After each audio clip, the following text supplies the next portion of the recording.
And then winter rolls around and I'm working nonstop. And then the time changes because it's dumpster fire savings time. Because of course it is, you bastards. It's dumpster fire savings time.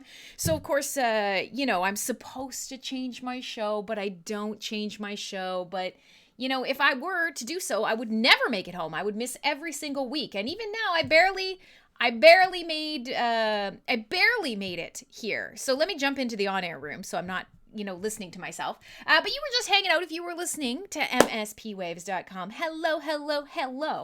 If you were just listening to MSP Waves, then you were listening to Post Up, which is a super fun content sharing show. No Twitch. Yes, Twitch should be going. Why is Twitch not going? That doesn't see. Oh, yes, Twitch is not going. 1 second. Oh, 1 second, folks. How about whoosh, that? Yeah, sorry. I should have had it done. Again, disaster. It's so frustrating for me because I want to be perfect all the time. I want to spend all my time basically making great streams. I want you guys to come back. I want people who subscribe to feel like they're getting their money's worth. I want to play lots of heavy metal for you. And I hate starting late and fucking up every week. But here we are once again. Didn't manage to get a fucking notification out. Didn't tweet. Didn't do anything. It's hard. I've been struggling with this for a long time and I don't know how to fix it. So glad to see many of you guys hopping in nonetheless, and everybody's hopping into Discord because they're wondering where the streams are. So yeah, it's fine. It's fine.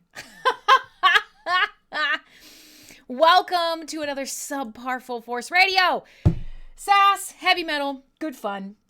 And we'll make it work. So it is. It's just hard. It's just so hard. But the reality is I legitimately just completely struggle to have this show on time every week. And for the longest time, I've been asking you guys, what's a better time to do it at? Should I move it? What do I do? 3 hours can be hard depending on the, day.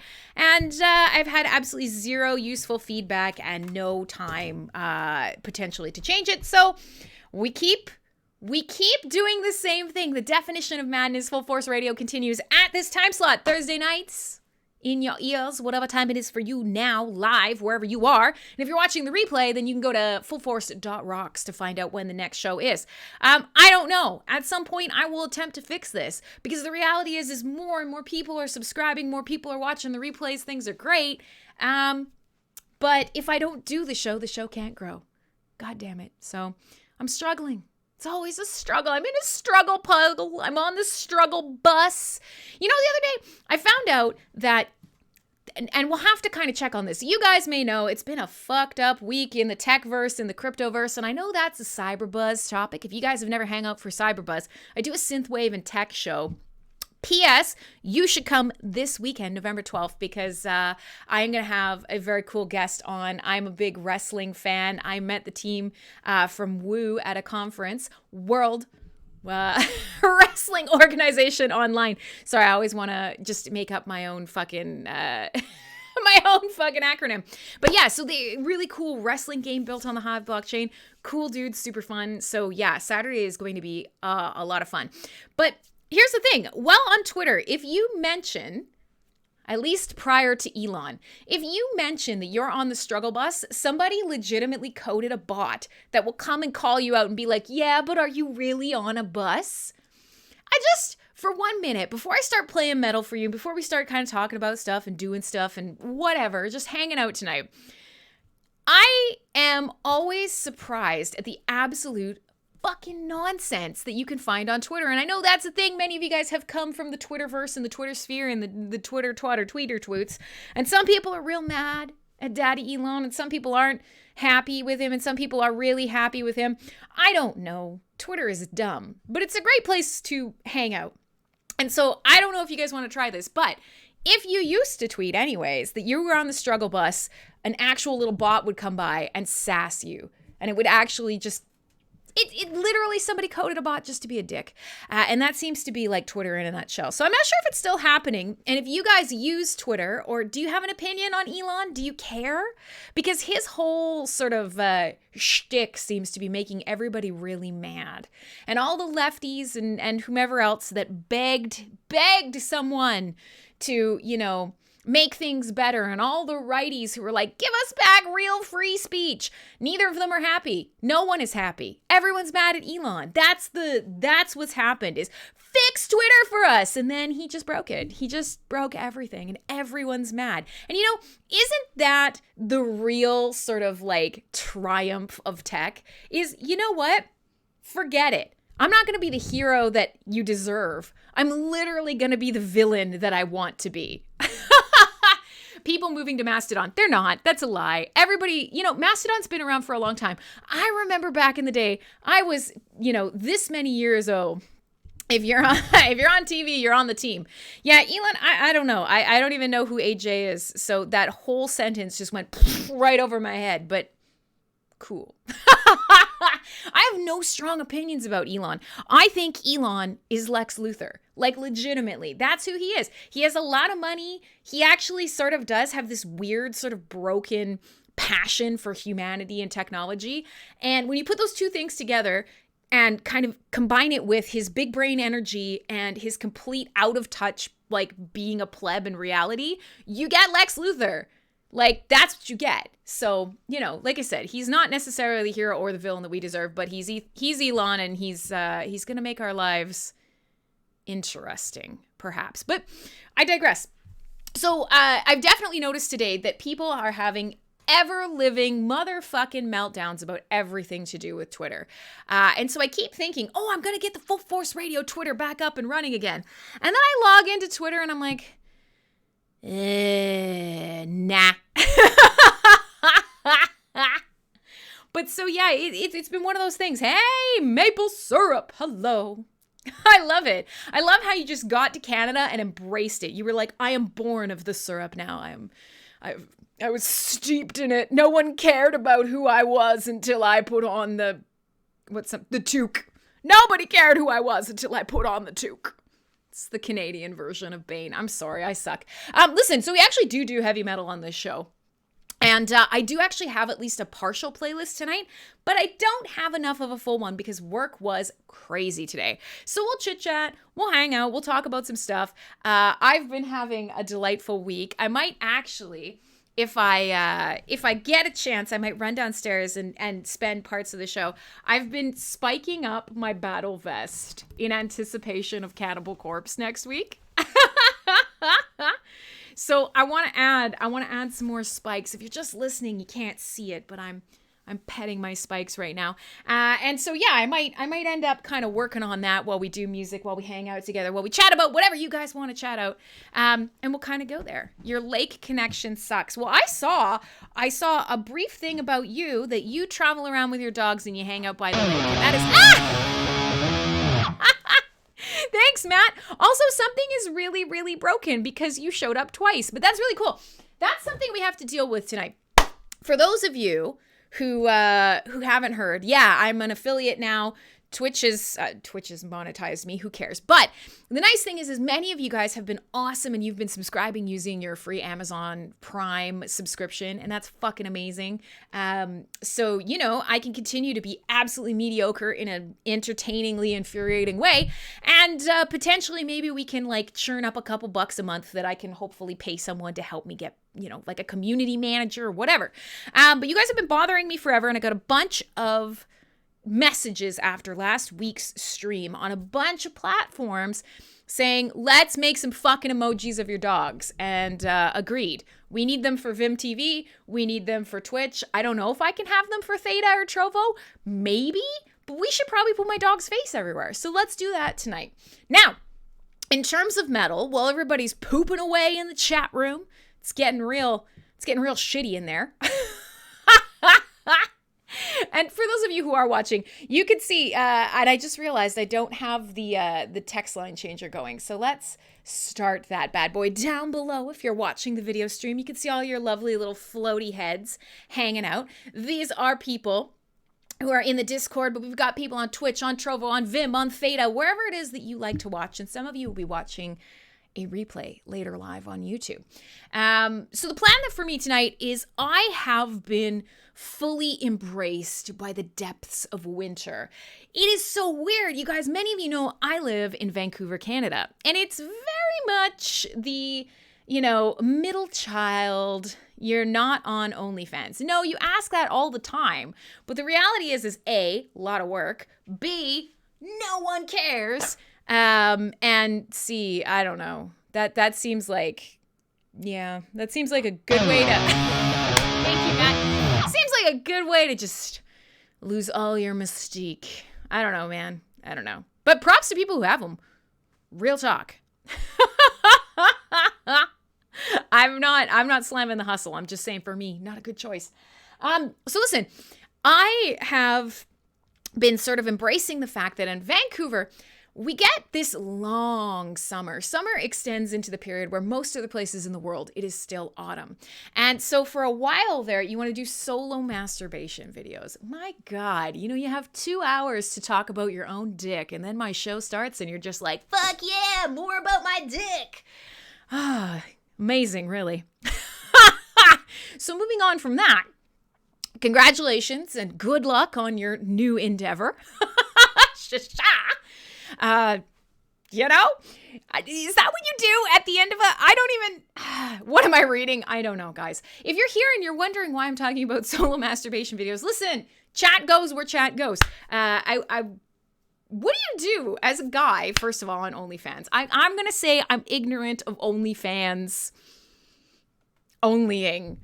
Onlying and fanning while onlying. I'm very ignorant. Like, as a guy, is that what it is? Do you just, shisha, pocket sand? I don't know. A lot of the time, sometimes I kind of make up how male anatomy works. I'm always sort of on the looking respectfully end. I don't have one. So when it comes down to like what's actually physically possible using an appendage attached to my body, don't have a dick. So sometimes I just kind of make it up and I just assume that's what you can do. All right. So, wow, boy, yeah, F's in the chat. Just everybody, F's in the chat.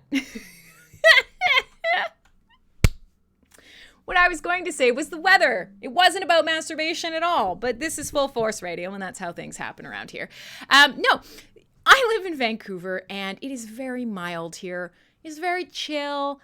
The summer extends well into winter. So right up till about 2 weeks ago, it was 26, 27 degrees, summer weather going into Halloween. I mean, like tank top and shorts at the beach weather going to Halloween. Oh no, I've driven away people. They're already just hemorrhaging people.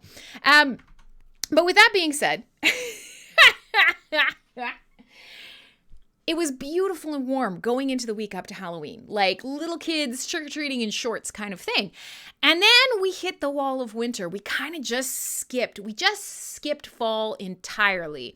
And so all of a sudden, it went to -3, -4 degrees, and we don't do that in Vancouver. That's pretty cold. That's like the depths of winter cold. Very chilly in the mornings. Frost on your car, little pink noses and unhappy fingies. All your fingies are bad. And so I have just embraced that, that is the season for metal. There's always a time and a place for metal, but the winter, the cold, black depths of winter when the days are short and the sun is gone and you are looking for something to ease the misery in your soul. Yeah, man. This is the time. And I'm into it. So what I ended up doing all week was listening to epic black metal. And I thought, boy, I could make a cool playlist about this. And I did. Now, the reality is I didn't finish it. So I thought about, just throwing it out or waiting for another week. And it's nah. We'll play some of these tracks. Epic black metal is one of these cool spots where you get something like traditional heavy metal or orchestral, or you get the stuff that's really crazy. The wizards, the fantasy, the over-the-top nonsense, all of the extra instruments, the sweeping scope, usually something to do with a bit of fantasy. And you get all the nasty, gross, dirty, dark, heavy stuff with black metal, unclean singing, blast beats. And you take all that, you swoosh it up in the cold, you smash it together, and you just, wail it at someone like an evil snowball. That's what we're going to do tonight. It's going to be fun. Some of you are going to immediately be like, heck no, and peace out. And you know what? That's fair. But for some of you, you are going to really, really enjoy what's going on. I forgot to turn on the Theta stream. I'm a dick. Let's do that. All right. So that's what I've got. Now, the only other thing, the Swedish band I played, yes, no problem. Kitty Girls made me so happy. So last week, if you were here, I put together a little show that was lower and slower. It was a lot of syrupy, psychedelic, stoner-styled metal. And it was making people real happy with some slightly down-tempo kind of stuff. And I introduced a band called Lowrider. And I played a song off an album called Refractions. And it is some real good stoner fuzz, a little bit psychedelia, kind of got notes of the 70s in there. It's a great album.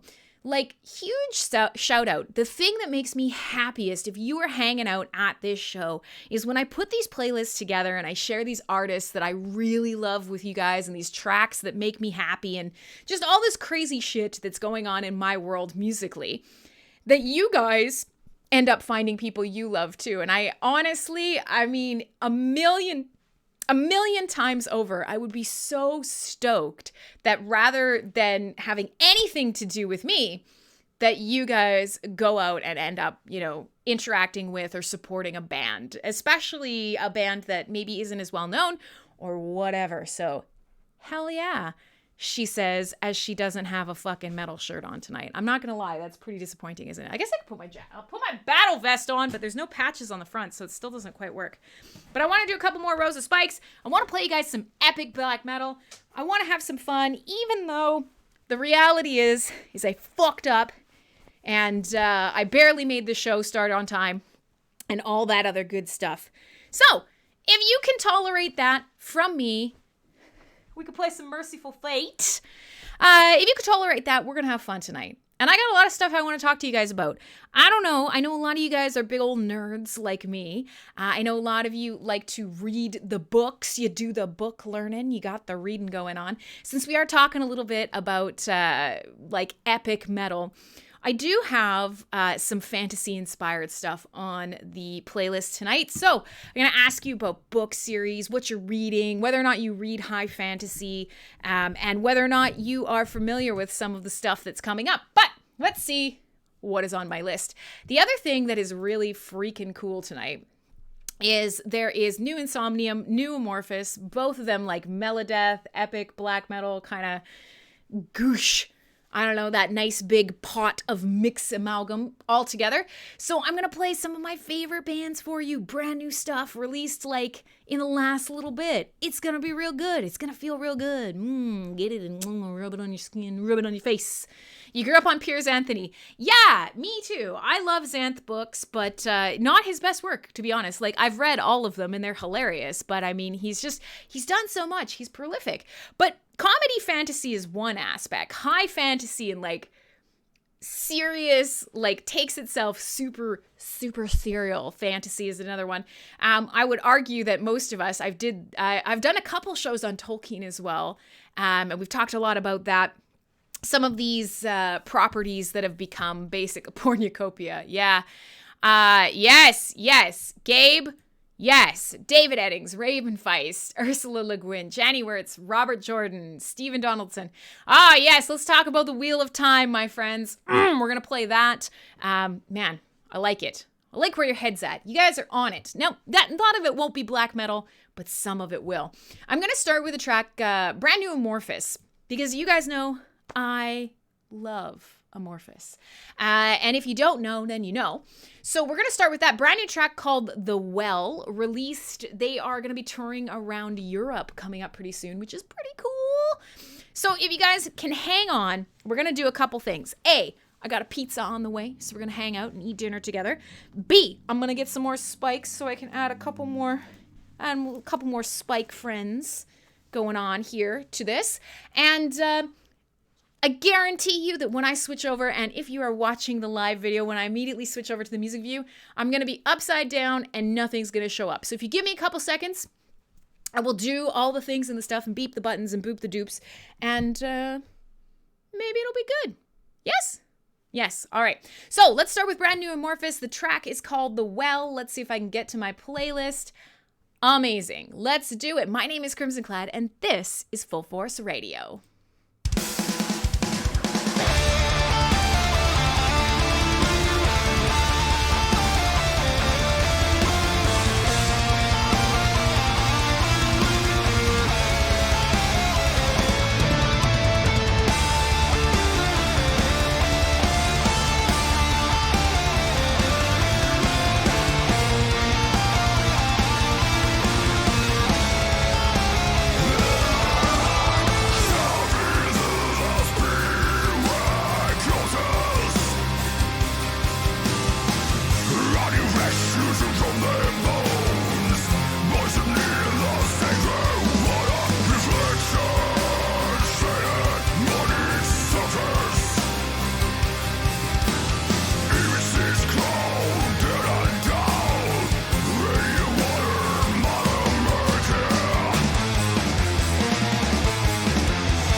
All right, there we go. Let's get this all shut down. So brand new Amorphous the Well. I still haven't fixed my camera. It still won't do some mercenary stuff. Boy, I can't even type anymore. Kitty girls in my rooms banging to my music. Hey, a bunch of new followers, subscribers there. Hey, welcome to Fullforce Radio. My name is 𝖍𝖐𝖋𝖔𝖗, and on Thursday nights, sometimes around this time, to the best of my ability, I will play heavy metal and we'll talk a bunch of nonsense and I will put it in your ears with extreme force. So, I will say, you're talking about chat's talking about getting a GoPro as a webcam. Yeah, great option, especially if you get the older models. They're a little bit easier to kind of remove that fisheye stuff. They work really well. The other thing that you can use is there's a company, if you've got some money to burn, these are really great, these action cams from Insta360, but you don't have to spend a lot of money, to be quite honest. For the first, I would say, I don't even know, maybe 4 years of doing this show, I literally used my phone. I put it up in a thing over there, just had it pointed at me, and I actually used a Wi-Fi connection, and that was it.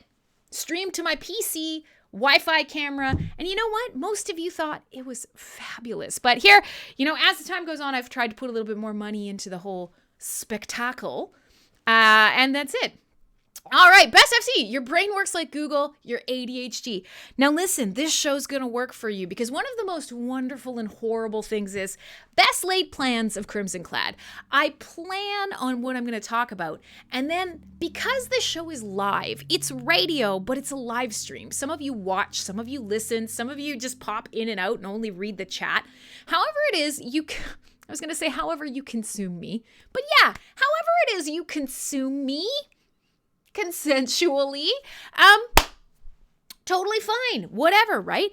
But the thing is so many of you guys chat during the show, and part of it is it never is going to function like actual radio, and that I'm always going to acknowledge you, and it often means that we, will tangent. This is the tangent dance. We'll run off into the. Making sense is always optional. Agreed. Every time you come in, honestly, sex puns, and they're not intended, actually, that's why I said consensually. So if you have a bit of a gnat brain that's buzzing around all the time, hey, this show's gonna work for you. Because I'll be talking about one thing and then I'll read chat and I'll try and respond to someone else and it's a shit show. But we like it that way. So, Fullforce Radio tonight, lots of epic metal, and we'll go from there. So I do have a lot of stuff that I want to talk about, and a lot of it really is like nerdy books and entertainment. Hey, little Max! And so whatever it is that you're doing, whatever makes you happy, whatever you want to talk about, will probably work into the playlist tonight. So I do have a lot of stuff that's coming up, but and it is a pretty wild sort of spread of things. So we'll play some new music. We just played New Amorphous. We'll play some old music. And I have not one, but two bands on the playlist tonight that do epic black metal that only made one album. Now, both of them say they're working on new music. Whether or not they actually will is a complete mystery. And one of them is probably one of my favorite sort of like black metal crossovers albums of all time. And they sound a lot like a band that I've played for you before. And that's part of why I love them, not Batushka. And I probably will play this next. And it's one of the longer songs on the playlist. I have two quite long songs on the playlist. And it'll probably give me time to run downstairs and grab some spikes. I don't even have that much actually sewed onto my jacket. I actually snipped everything off this jacket. I'm reorganizing it before I fly out and before next week for Cannibal Corpse. So on my jacket right now, I've only got what? Hey, Otto! I've got Motorhead, Merciful Fate, and Iron Maiden down there by the bum bum. So we're gonna work on this in the background. I'm gonna. All right, so with that being said, we'll try and include some of these guys. But one of the things I wanted to talk about today, because I have such a spread here, such a crowd, Blizz, hello, so many of you hopping in. I have such a spread crowd. Some of you are on Theta and Vim, which are both blockchain platforms. Some of you are on Twitch, which is obviously live streaming at its, I'm going to say at its finest. It's probably jury's out on that. But it's easy for you guys to consume. And then also Trovo for, hi, Bliss! Shit, tonight's a busy night. I'm stoked to have you guys. Trovo is mobile-centric and gaming-centric. So I stream to a bunch of different places, and then you can find me on YouTube later. But the reason that I bring that up is because you guys are tech-savvy. If you are consuming your live radio on mspwaves.com or any of the streaming platforms, you're not listening to radio, are you? Nah, you're not. And so what that means is you have at least some familiarity with the neenernets. You're here, you're on the neenernets, you're consuming that crazy lady every week, consensually, as we said. Just like last week, you get tentacled here, but it's gentle tentacling. What did we say it was? Genticles? I don't even know anymore. Here's the deal. Today, if you use Wi-Fi, it still counts as radio. Yeah, man, we're in the future. We're in the past. Time is a flat circle. Dumpster fire savings time. Nobody knows what time it is right now, how they got here, or who put this pudding in their pants. However it is that you are partaking, you have some familiarity with the neenernets. Where I'm going with this is, I don't know if you saw, every time we're talking about, Twitter and whatever, if I see a metal musician trending, if you see somebody trending on Twitter, what is your first thought?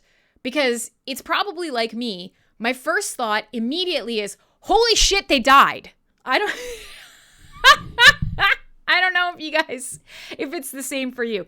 But if I see any musician or artist or whatever trending on Twitter, I'm like, fuck me, they're dead. So earlier today, I saw Ozzy trending. And I thought, oh God, oh no, I'm not ready. But he trends a lot. And honestly, I don't know what's holding that man together at this point, but probably a long-standing deal with Satan. I saw Ozzy trending today, and I realized it is because Ozfest is happening this weekend. But not Ozfest as we traditionally know it, not the out in the real world Ozfest.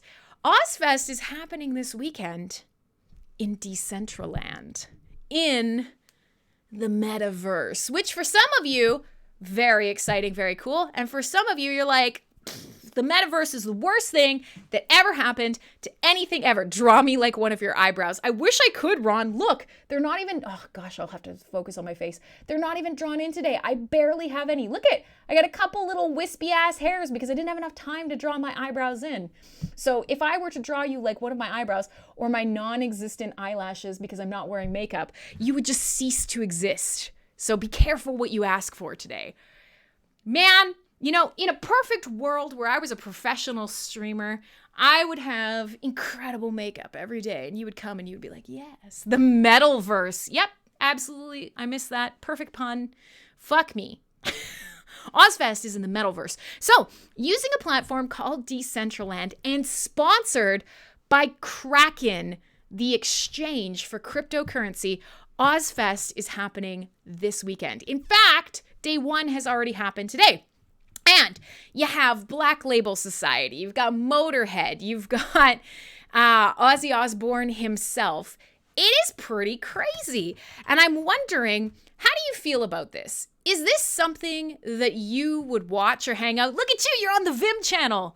All right, goodbye. I will absolutely wake the neighbors. Fuck you, Ron. See you later. So yeah, arguably Vim TV is one of the best places to watch for sure. I'm biased. I love them. They're great guys. They are building an awesome platform to kind of take on Twitch. But the reality is it's not even about taking on Twitch. It's about returning options to you as both a streamer and a watcher. I'm not here. Listen, I'm not here. I'm not your mom. I'm not here to lecture you. But the whole thing about being in the metaverse is very polarizing. We talk about it on Cyberbuzz a lot. Many of you I know through this show and our connection online, whether it's from VR or AR, or we've gone to, Hive Fest, or we've hung out in an art gallery in virtual reality. Maybe that's a thing you do. Maybe that's a thing you enjoy.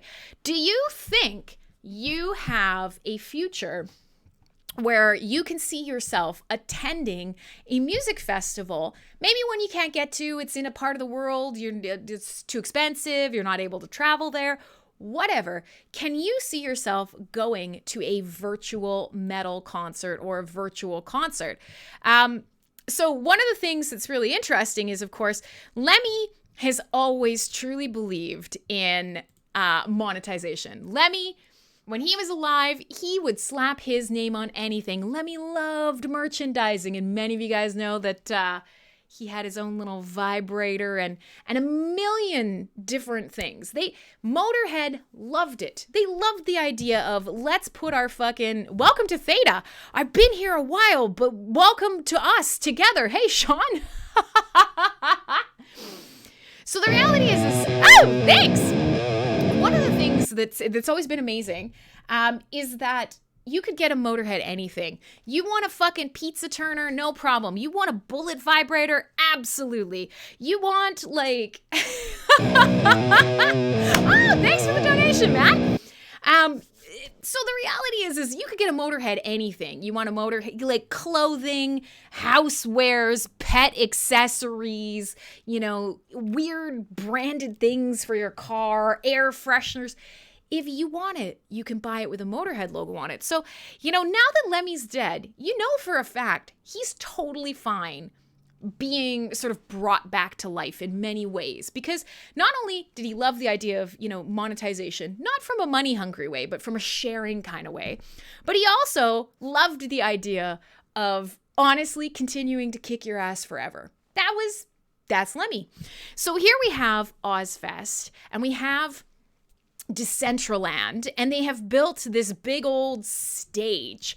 They built up a gigantic stage.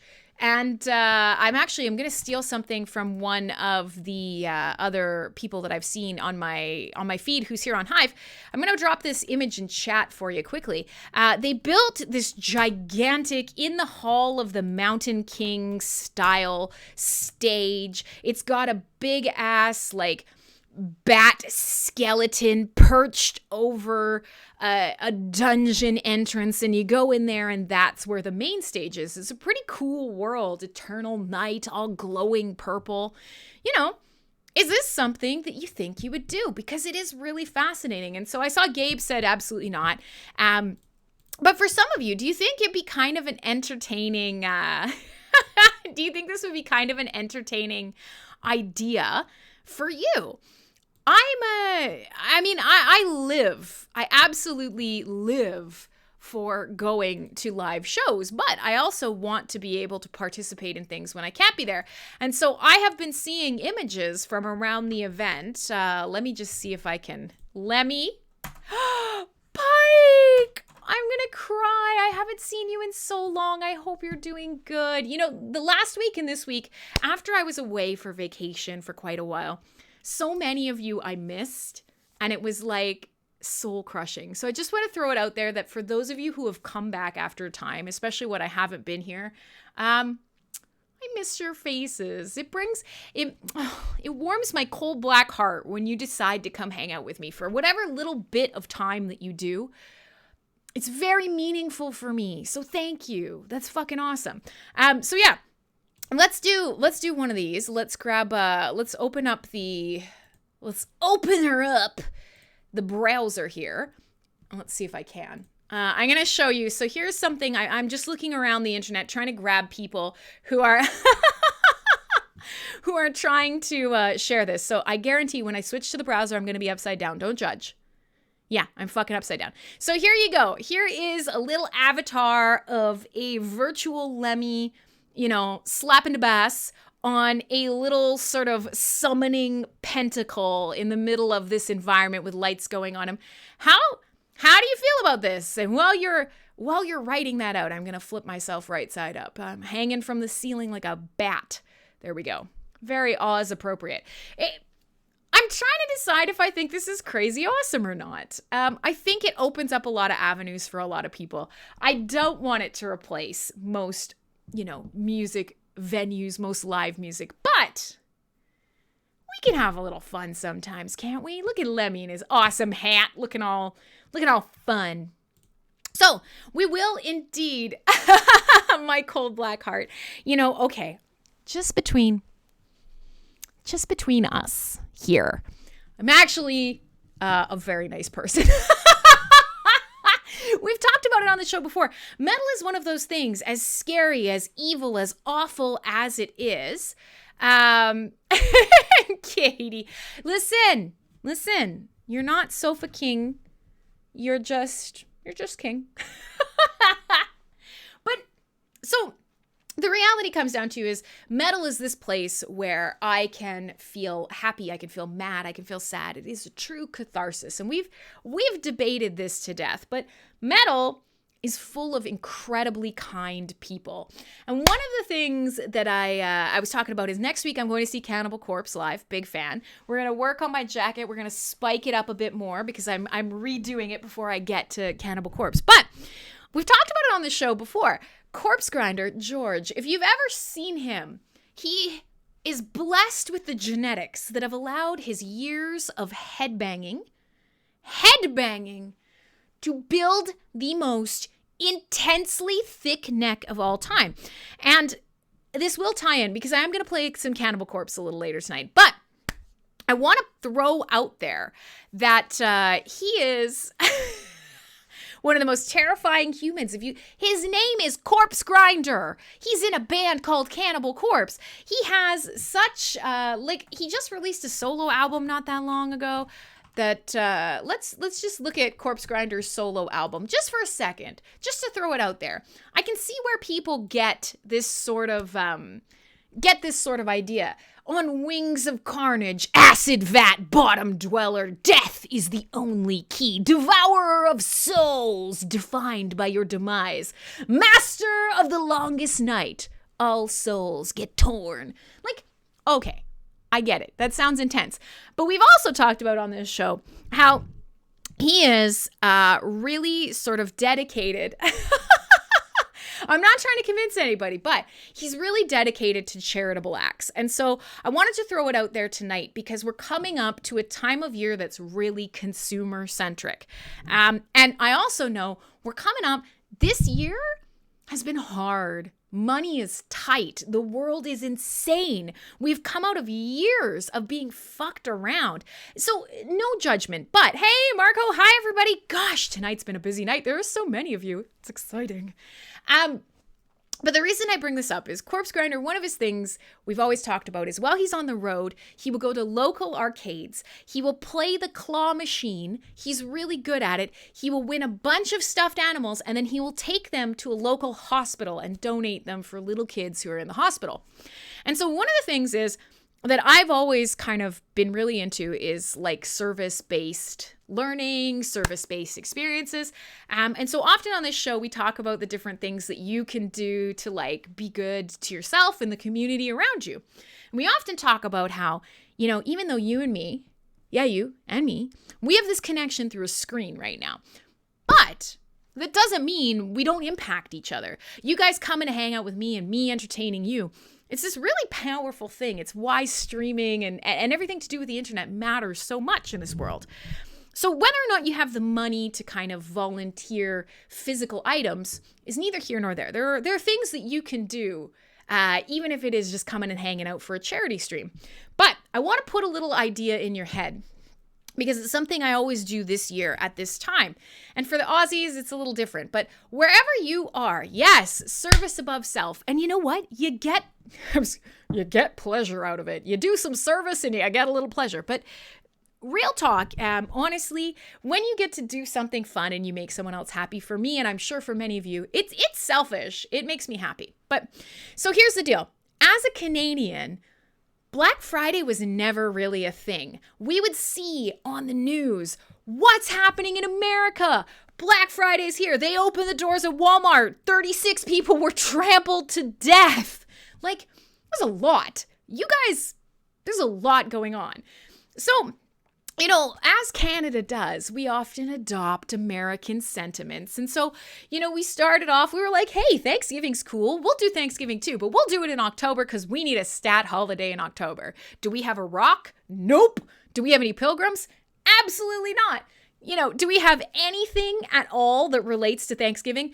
Nah, but we like food and we also like being nice to each other, but mostly we have no statutory holidays in October. Let's take a day off work. That's what happened in Canada. The same thing has sort of happened over the last couple years with Black Friday. And it's probably the same in other countries too. So if you don't live in the US, you tell me. You tell me what Black Friday is like where you are. But in the US, it started off as these are the biggest sales of the year. And it's not really true anymore. But now everybody does Black Friday. And they don't do Black Friday on the Friday before Thanksgiving.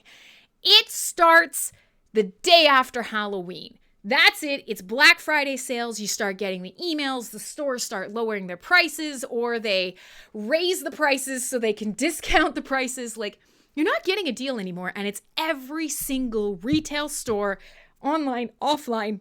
It does not matter. So, given that we are all being pushed right now to spend some money, here is my tip. And it's a stupid tip, but it's a good tip. If you get the chance and you decide to buy something for yourself, treat yourself. Do it. But especially if you are moving into the winter and you are looking especially at clothing stores that have big discounts, here's what I want you to consider in the back of your head. And only if you can spare. But I just did last week. Go into the sale section and see if there are socks or hats. Last week, I had to buy some pants. Unfortunately, us big booty bitches, when your thighs rub together, you rub a hole in your pants. Pro tip, you need a lot of pants. So from this company, I went through their sales section and they had a bunch of toques, which were originally listed at $39. Oh, it doesn't focus. Anyways, it doesn't matter. $39 knit toques. They were on sale for 70% off. And then I got an extra 20% off coupon. So I bought a bunch of brand new toques with the tag on. Like, when I say a bunch, I mean a literal fuck ton in their packaging for about $6 a piece. And all of these are going to be donated this year.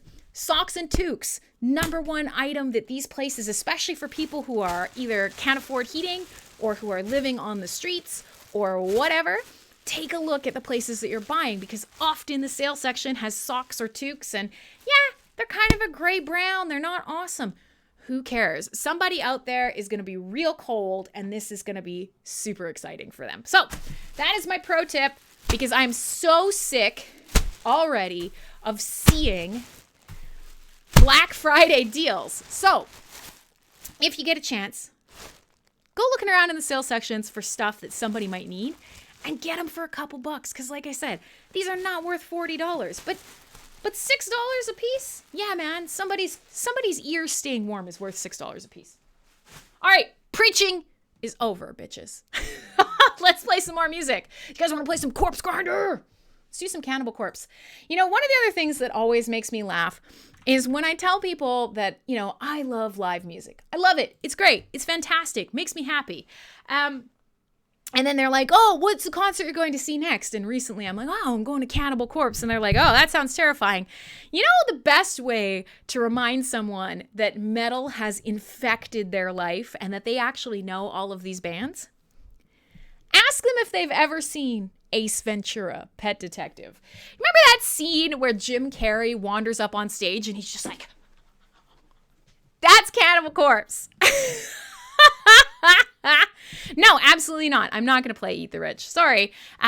Because the reality is Lemmy's very sort of corporate as well in his thing. But doesn't matter. You don't get to manipulate me. You don't get to tell me what to play. This is my show. Fuck you. Don't tell me if my segs are good. I'm literally talking about somebody buying and donating good items, and I'm going to play Cannibal Corpse. Fuck you. It's my show. I'm going to do what I want. So I realized that it's been a while. And I think the last time that I played Cannibal Corpse for you, I think I played Hammer Smashed Face. Since we are talking about, since we're talking about metal being loving and aggressive, lovingly aggressive, not even loving and aggressive or aggressive and loving. Why not both? Instead of playing Hammer Smashed Face this time around, you're new to my channel. Well, thank you. My style is yell about all the things that make me excited. Hope I don't hemorrhage listeners. Sometimes it works, sometimes it doesn't. Now, I will say, because there are so many new subscribers, so many new followers tonight, what we normally do here...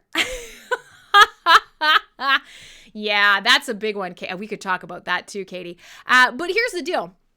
One of the things... we could play I Come Blood. God, I love Cannibal Corpse. So... if you've never been here before, this show is very meandering, and tonight is very loosey-goosey. We're just chatting about whatever. But when I do have time and when the week goes well, I spend a lot of time curating playlists for you. And I often do things that are either about certain artists, or I create playlists that have a theme. So over the last little bit, we've done all sorts of things, and I've got these sort of playlists that are building in the background. So the more time that I have, the better these shows tend to be. But you guys seem to like the ADHD shows as well. So we do a little bit of everything. Oh, you are her humble servant, Glenn. I'm sorry, I missed your name earlier because I was here, but I wasn't here. And I kind of assumed when you said you were a guy and you had 2 dogs. But you know what? Call yourself whatever you want. We don't judge these days, because it doesn't matter what you guess, you're wrong. So Glenn, thank you. But yeah, so if you do stick around, if you come week to week, you'll find some weeks the shows are a little more, I was going to say congealed, but that's a gross word. They're a little more structured, and often I will spend about a bajillion hours really overly attached girlfriend obsessively explaining a metal topic to you, or, sharing something that fascinates me. And right now it is how almost everyone in the world immediately, you'll tell them, I love Cannibal Corpse. Let me play you a song. Called Stripped, Raped, and Strangled. And they're like, ah! And then you say, oh, but you know that band. And they'll be like, no. Did you watch Ace Ventura? That's Cannibal Corpse. Fun times. And they'll be like, oh, neat. You broke the ice. So I think tonight we're going to play Scourge of Iron, because we're talking about epic metal. It's the closest I can get to fantasy, blades, swords, and sorcery. If you are one of the people who comes to the show and likes the nice metal, I have something to follow up after this. So don't abandon. If this is a little scary, and for some of you I know, over the past 5 years that I've been doing this show, we've been talking about, some of you love it as hard, as heavy, as mean, as evil, as underground as I can find. And some of you are like, or we could play some Ghost and everybody could be nice to each other. And I like both of those things. But for now, we'll do Scourge of Iron. I will quickly pop off my headset while that's playing. I will run downstairs. I will grab some spikes and maybe some pizza. We are 1 hour into Full Force Radio, which means there are 2 hours remaining. I have some great music. I still want to talk to you guys about books and fantasy and things like that. And, we'll see where the night takes us. It's an adventure. You're here on an adventure with me, people. Right? P.S. This is off an album called Torture. So, just fun, friendly stuff. Let's add it to tonight's playlist and drop that in for you. My name is Crimson Clad. I'm very glad you're here.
Yay!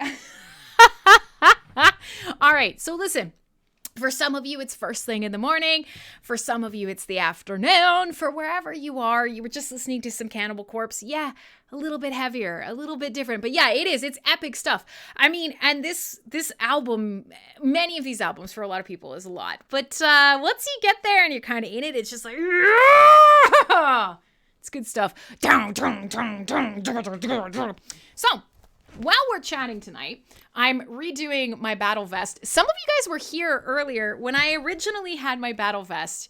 It was a different denim vest originally, but I wore this one night and I realized, as what happens because I'm real cheap, I wear my clothes until they get holes in them. I just do. I think it's wasteful to not, and often I mend them, but in a lot of cases I'm a schlubby broad. I can clean up nicely when I have to, but so as you can see, it's very common for me to wear holes right through my clothes. And on a show one night, I actually, for your guys' entertainment, I wore this jacket and I ripped the sleeves off this jacket. And we did. We were here live and we destroyed this jacket. We ripped the sleeves off it. So it's become, I'm moving everything over to it. I'm redesigning the back. Everything louder than everything else. And so, you know, as I'm starting to kind of get it back together, one of the things that I've been doing slowly is just adding some spikes, just some cute hardware here on the sides. But I'm trying to decide, what do you guys think? Should I put another row of spikes under the first row, or should I put them more like up on my shoulders, spiking straight up? I don't know. What do you guys think? I'm kind of leaning towards double rows of spikes pointing directly forwards off the 𝖍𝖊𝖆s. But, you know, this is an interactive show. So you guys let me know. I have a whole pile of little spikes here. I have sharp pointed stabbing implements. I have a screwdriver. Don't ask, don't tell. So I'm gonna continue spiking my vest while we chat tonight because, you know, how we do. So you guys let me know, what do you think? I'm kind of leaning towards the front. Do you support that decision? Are you guys on board with that?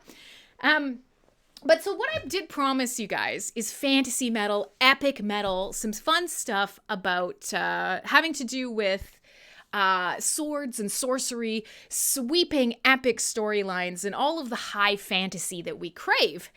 And so for a lot of you, you will know as a Vancouverite, but also as a big old nerd, there is a band that I love with all of my goddamn heart. And I am talking about a little bit of a small town band that is blown up a bit. I'm talking about Unleash the Archers. And so some of you actually have been wonderful enough to actually attend shows with me.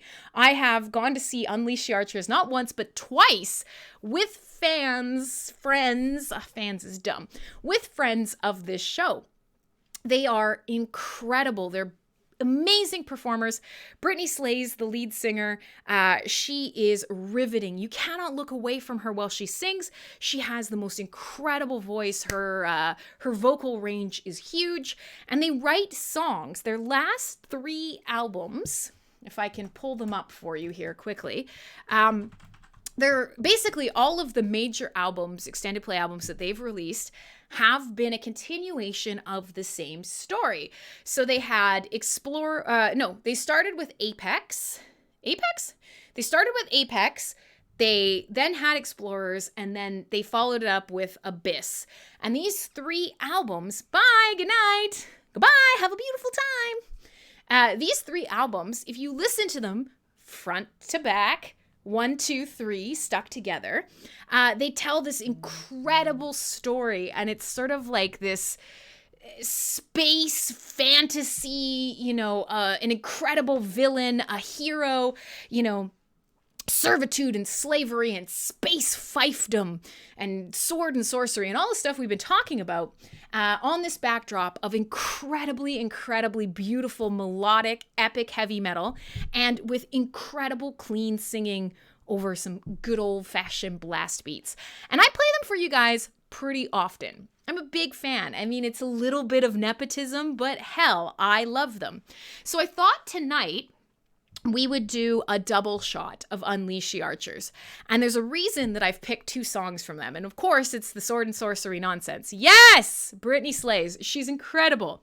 And it's quite fun. If you are a big fan of, nerdy women hanging out on stream, many of the members of Unleash the Archers stream, they have a group D&D live stream. They play Dungeons and Dragons with their fans a couple times a month.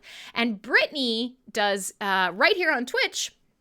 She does gaming streams under the name, at least on Twitter, her name is Brittany Pot Pie, which is delightful. So, I mean, honestly, if you want to get to know some great musicians who you hear on this show as people, this is one of those bands that's really, really loves being involved, likes to hang out, likes to meet people, and does the streaming thing, which is becoming more common now.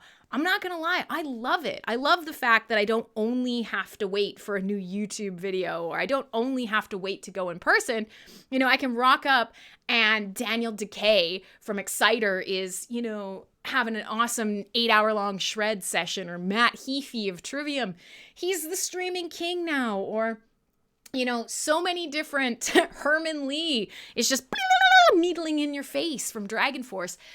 Twitch and streaming in general, and this kind of content, like we were talking about, it brings us together, and it kind of fills in the gaps between the times that we're getting entertained. So Unleash the Archers is a great option. So what I want to do is I want to play something. If you guys could give me a second here to pull up the album. I want to play something from, I'm trying to decide, but I'm thinking I want to play something, hi Gecko, from Apex. Now, usually I play the Matriarch because I love that song. I love the idea about like an evil queen just smashing her way and murdering people with her laser eyes. I'm a big fan of that. I'm not saying I identify with it, but if I could have laser eyes, a lot of people would be really crispy. But I was also thinking that if we were going to talk a little bit about her incredible vocal range, I'm going to play you a track that is really fucking good. So I'm going to play that. It's a track called The Wind That Shapes the Land. And you will find that in some of tonight's epic metal on tonight's playlist, you will find a lot of these stories that aren't just about sword and sorcery and fantasy. They're about worlds that we can't see, that we don't exist in. And a lot of times you'll find fantasy is tied very closely with deep forests and mysterious mountains. And a lot of the things that we think of as fantasy are places that we long to be and that we sort of attach to a magical aura. And for a lot of us, that's being out in the woods, right? We talked about this before on Cyberbuzz. That idea of when we leave this planet, when we leave this earth, whether it's, via technology or death, however it is that we walk off this mortal coil and this spinning blue marble, we always hope that the place that we go will be beautiful, ancient trees, sunlight, dappling leaves, all of the things that we seek out in nature. It's really goes hand in hand with the way that we look at fantasy. So I'm going to play a track called The Wind That Shapes the Land. It's by Unleash the Archers. And like I said, we're going to do a double shot. We're going to do this track, which is beautiful. And then I'm going to play a new release because they just put out a song where they have created an acoustic version of one of their tracks. And it is something else. So my name is Crimson Clad. We're not quite halfway through the show tonight. I'm going to be over here stabbing. It's very rude. I'm going to be over here stabbing things, spiking them. We're going to listen to heavy metal together. We're talking about fantasy and swords and sorcery and wizards and dragons and, also a bunch of other dumb stuff. Something service-based, personal growth, donating things if you can, coming up to the winter. A little bit of everything here on Full Force Radio, but a whole lot of awesome heavy metal.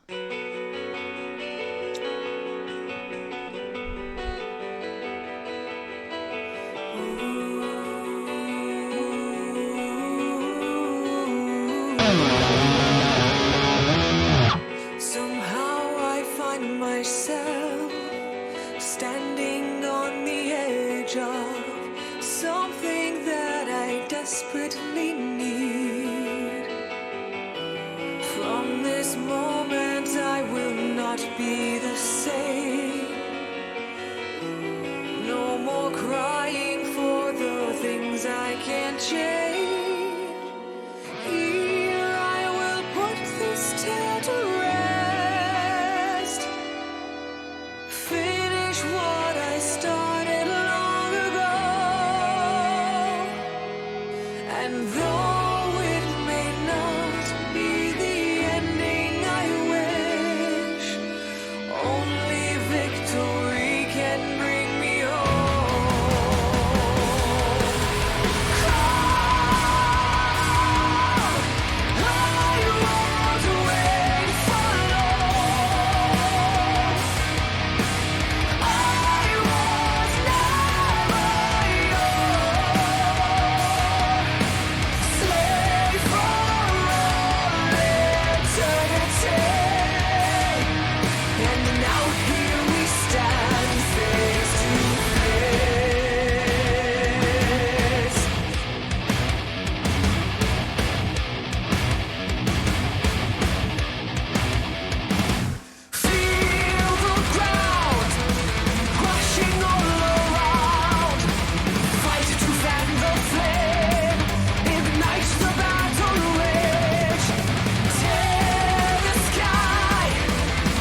always wonder how, when I'm playing music, I kind of like to imagine that you guys are also dancing around, but a small part of me is like, nah, man, they're watching you, looking like a goof. Well, you sing along to all those songs like a goof, which in Canada, by the way, is a bit of an insult. Don't call somebody a goof unless you real mean it. But yeah, so hey, welcome. My name is 𝖭𝖑𝖋𝖔𝖗, and this is Fullforce Radio. And tonight, we're being pretty epic. And a lot of it comes from the fact that winter is come. It is chilly here, babies. Even for Vancouver, it's chilly. I'm trying to get this last spike in, and then I promise I'll pay more attention to you.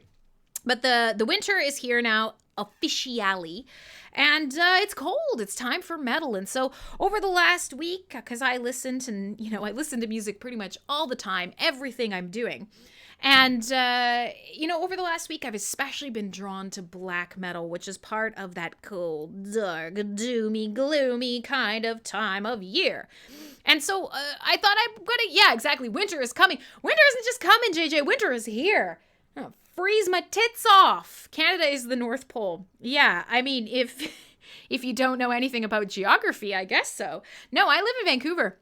And honestly, it's quite a bit more temperate than most places in the US and most places in the world. So I got through about half a second row of spikes. I love them. I'll have to tighten these up. Also, don't look at them up close because holy shit, look at how janky these rows are. This is very much not professionally applied. But you could probably guess that, this would not be amazing because I'm literally using a meat thermometer to pre-poke my holes for my screws. But I digress. Listen, I'm going to be wearing spikes and I'm going to be in the Cannibal Corpse mosh pit. Come for me. Let's see how it goes for you.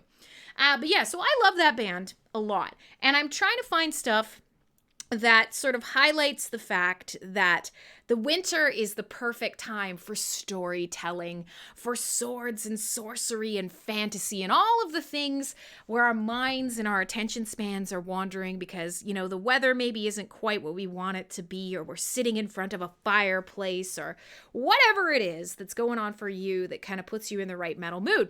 So I've played some heavy, it was in the 50s for you. Can you reply to Twitchers? Yes, everyone can see your content. All of my chats are linked. It's 15 degrees here and you're surprised. Yeah, so this is crazy because normally for me here in Vancouver, it would never be this cold. This year has been crazy. It stayed hot for longer, like breaking record temperatures for longer than it has. And then, boom, overnight it was like, yeah, you know how you were wearing shorts yesterday? Get bent. And also say goodbye to your ball sack. And that's what happened. We woke up and we're like, oh, so, 2 days ago it was 24, 25, 26, 27 degrees. Today, it's -4. Sorry about it. And the problem is when you look out the window, it's blue sky, it's sunny, it's gorgeous. And then you get outside and you're like, oh, I'm dead. The air hurts my face. Boo. Absolute boo. So, that is... that is the way the cookie crumbles. But for me, it means that I kind of retreat into my Gollum-esque, dark winter version. And it is the place that I am most happy, to be quite honest. So that's where I'm at this moment. Living my very best life.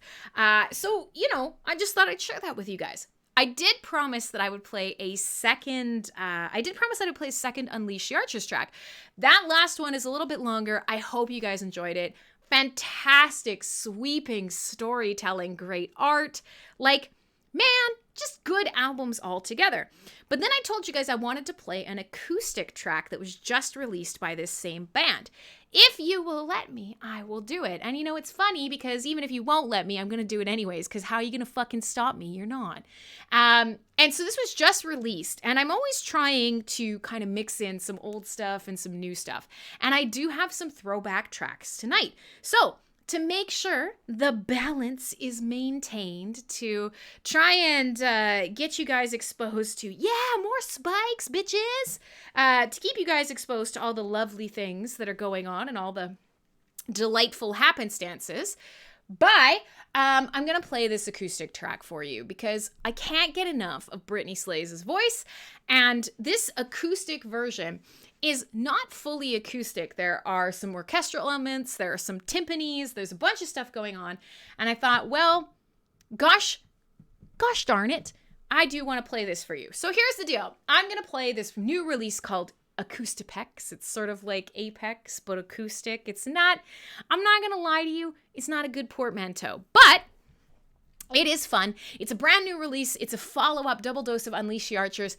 And then we will get back into some brand new metalhead by a band that I will quickly flash by the screen that you won't have caught. So you'll have to stick around to find out who it is.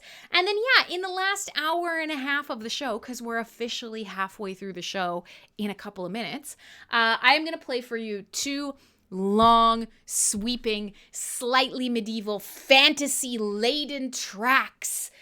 Epic black metal, throat-wrenching screams, clean singing, choirs, blast beats.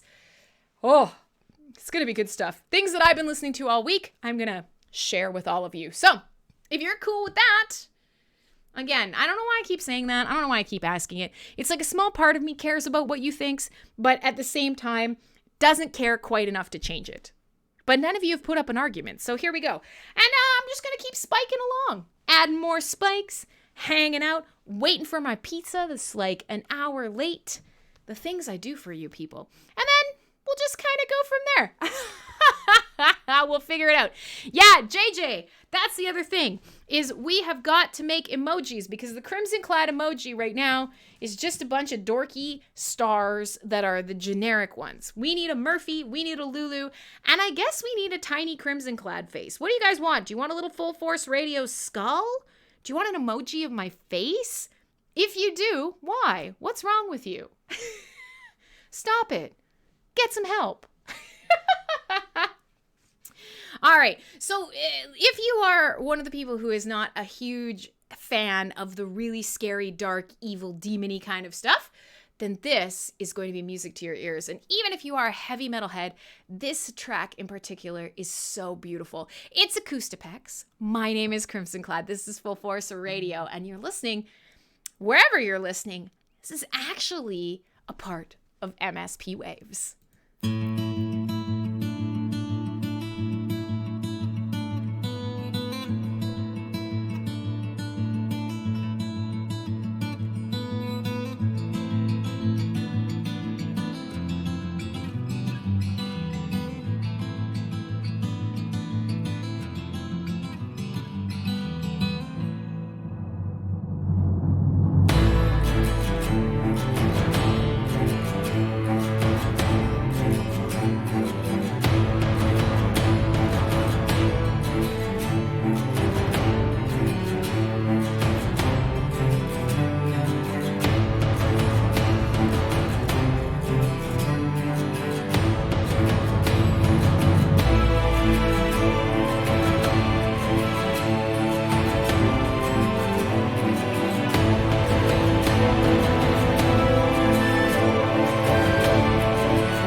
Dreams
over the mountain, now we sleep for 1,000 years.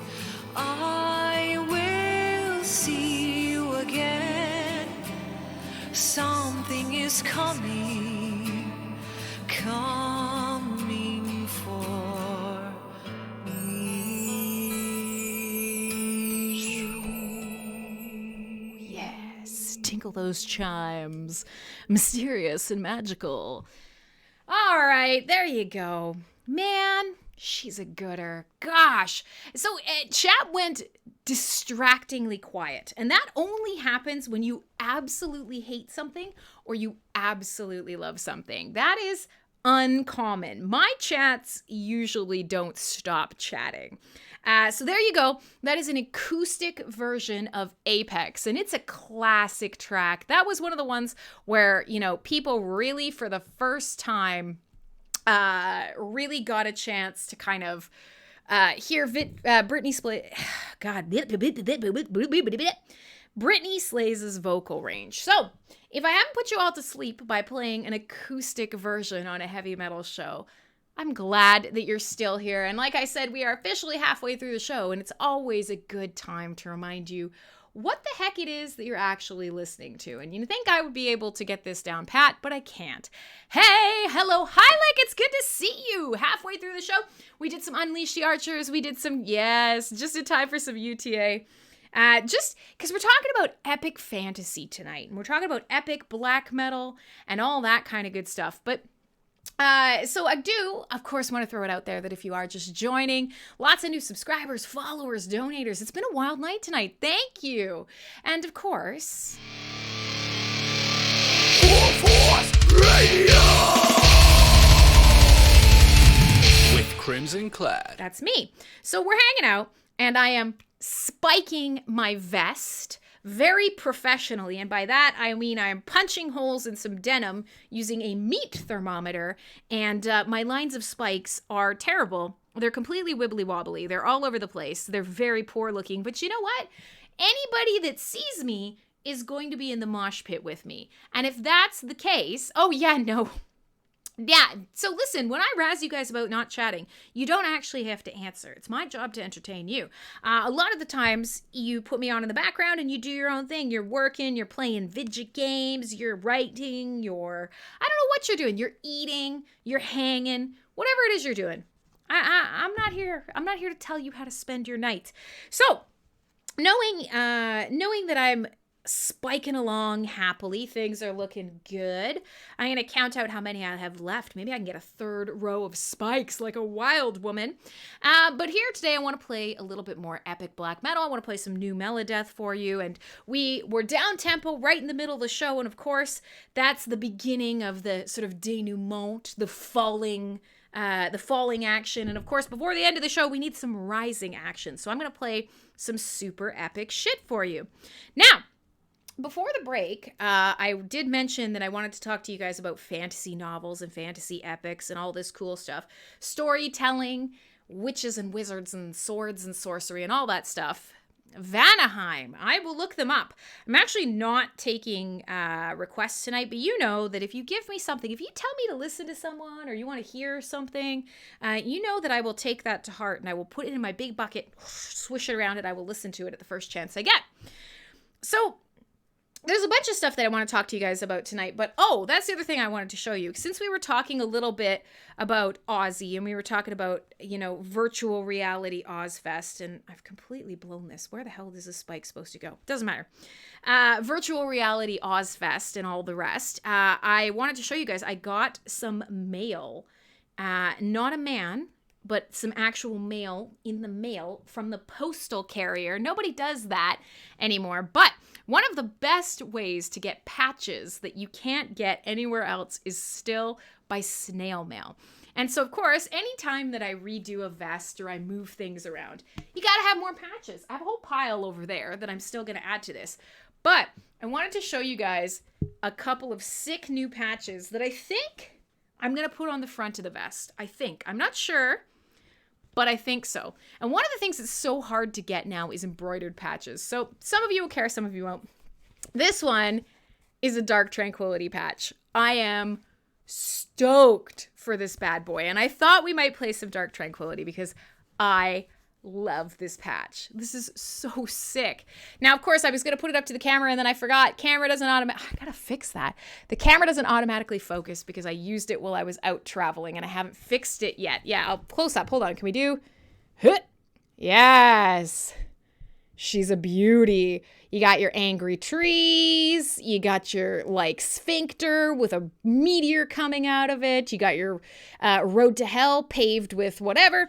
And then, speaking of Ozzy Osbourne and Black Sabbath, can we talk about how incredible this Black Sabbath patch is? Look at this. It's got dancing skeletons all over it. It's got your horns and your skeletorbs, all of the things that make Crimson Clad most happy. So I'm pretty stoked. Those are finding their way onto the vest. And I'm definitely catching the drift my brain is sending me, which is we are halfway through the show and I have not eaten a thing yet. I haven't eaten nothing today. I am very, very hungry. So here's the deal. I promised you guys that I was going to play a couple of sort of epic tracks and that it would be a little bit longer. And now is the time. Yeah, it is pretty dope. I'm excited. Okay, the next time I feel my stomach grumble, I'm going to try and catch my microphone and like put it near my stomach because it's just like, is that ASMR? Can I do that? Will people be excited to listen to my stomach grumble? Regardless of whether that's exciting to you or not, I want to play a track for you that is off an album from 2018, and it's from a band that has not produced any music since then. They are still touring, but they haven't written any new music since then, and that's messed up because I love this particular album. So it's by a band called Chapel of Disease. And, you know, we were talking about earlier about intense names. And this is one of them. So these guys here, I believe they're German, to be honest, but I don't actually know. So I'm going to play you a band called Chapel of Disease. And I'm going to play a track off of an album called And as we have seen the storm, we have embraced the eye, which is a very sort of fantasy aspect again. It's always the eye, the eternal eye that's watching you. Is it a good eye? Is it a bad eye? Is it the eye of Sauron? Are you like somebody watching you through a palantir? It's a trope in today's world and it's a trope in the fantasy world, and for good reason. So this album, the reason that I actually originally went looking for it was I was looking through, damn it, I wasn't fast enough. My stomach is really going. I was looking through black metal albums, as I do, but I was looking for something with great album art because I'm really biased and I often choose books, wine, and art by their cover. I don't judge them by their cover, but you better fucking believe that I choose them by their cover. Now, I know that's like an old trope as well, and you're not supposed to do it. What is going on with my camera here? Get it together, camera. Get it together. Something's kind of, it's a little limp tonight. My camera's a little limp. But so I don't know, what do you choose by the label? Do you have something that you just, you like, but you're not fussy. You don't have a specific routine. You just look at it and you're like, that looks cool. I'm going to buy it. For me, it's wine.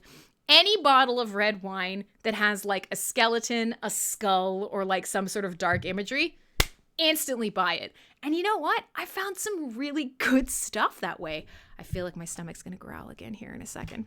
We're going to be prepped and ready to go for it to growl. But so I choose, damn it!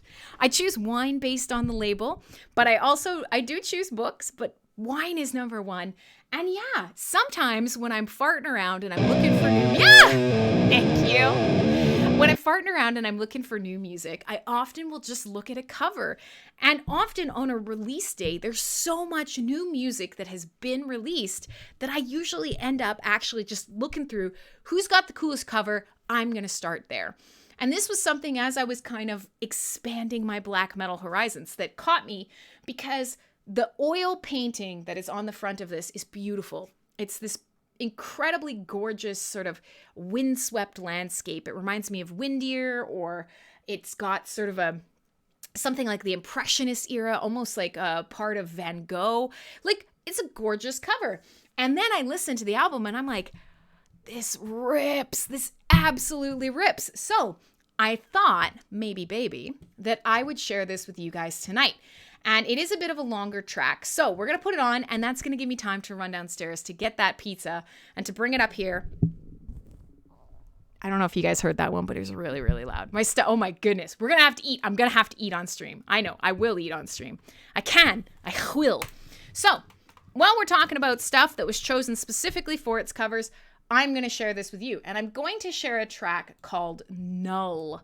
So this is by Chapel of Disease. My name is Crimson Clad. We got about an hour and a bit left in the show. I've got at least 2 more. I've probably got 3 more songs for you. But 2 more songs minimum. And one of them is one of my favorite fantasy black metal, epic black metal tracks of all time, off an album that I absolutely love, that is almost impossible to get now. I like sharing really weird, obscure stuff with you guys, and I want to see what you guys think. So fingers crossed you like it. But let's start here. It's Null by Chapel of Disease.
just ends out of nowhere. There you go. Chapel of Disease. Woo! I love when I feed them something live on air. They look all cute, and then somebody horks it up on the floor. So, hey, if you're watching the overlay here, let me get that back in focus. These are my bebés. That is Lulu Dog, and this is the ever handsome Murphy hanging out there. It was very cute that they were both on the couch. We're working on teaching Lulu the paw command. Haven't quite gotten there yet.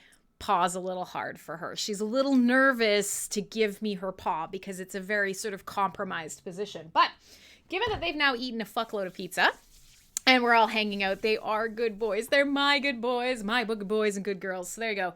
You got Murphy's butt on one side and you got Lulu's little face on the other. And we're hanging out. So there you go. That track is sick. This whole album is excellent.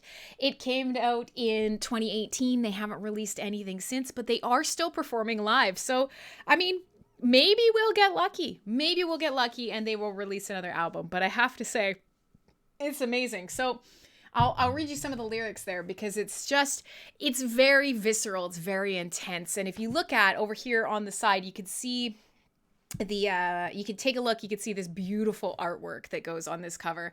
Fantastic. If I could find whoever was the artist of this artwork, I would buy this print in a heartbeat and I would display it here in my office. Absolutely stunning. So let me just quickly read this for you. Cracks in the loam, I stand above, fearing down below. Here the mark as many moons and still more suns, each grain the same, just carry on. I am null and you are all, yet I still seek for what is underneath. I am flesh and you are God, still you don't see what's underneath.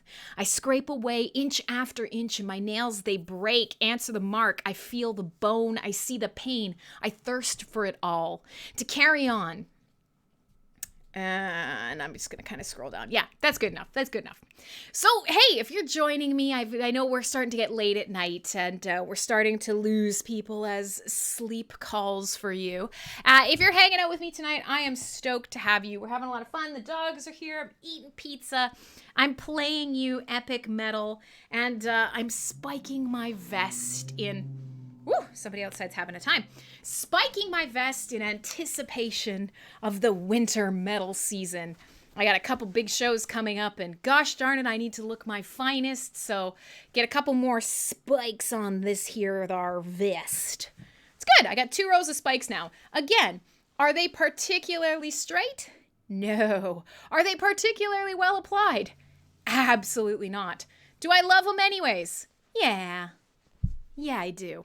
Okay, so let me kind of scoot back over here. Boy, oh boy, yikes. See, my camera's just not where it needs to be today. And that's fine. And that's okay. I don't know how to fix it. You're just going to have to deal with the fact that I'm pasty and white and I did not put makeup on and the camera is pointed in the wrong direction.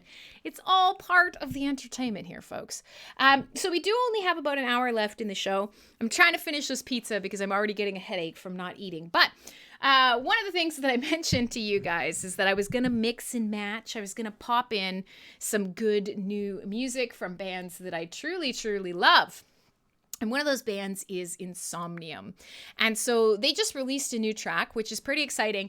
They have they've just announced that they are going to be releasing a whole new album and that it's going to be, again, a story-based album. So given that we're talking a little bit about epic sword and sorcery and fantasy, let's just see if we can grab this for you. 𝖒𝖊𝖆𝖆, Anno 16. I'm trying to remember what the year was. Let's see if we can get it here. Anno. All right, so Anno 1696. So I'm going to grab this here off of the article from last week. So they've just announced this new album that's coming out. This is one of my favorite Finnish melodeath bands. And it's basically going to be about witches. It's going to be about witch trials.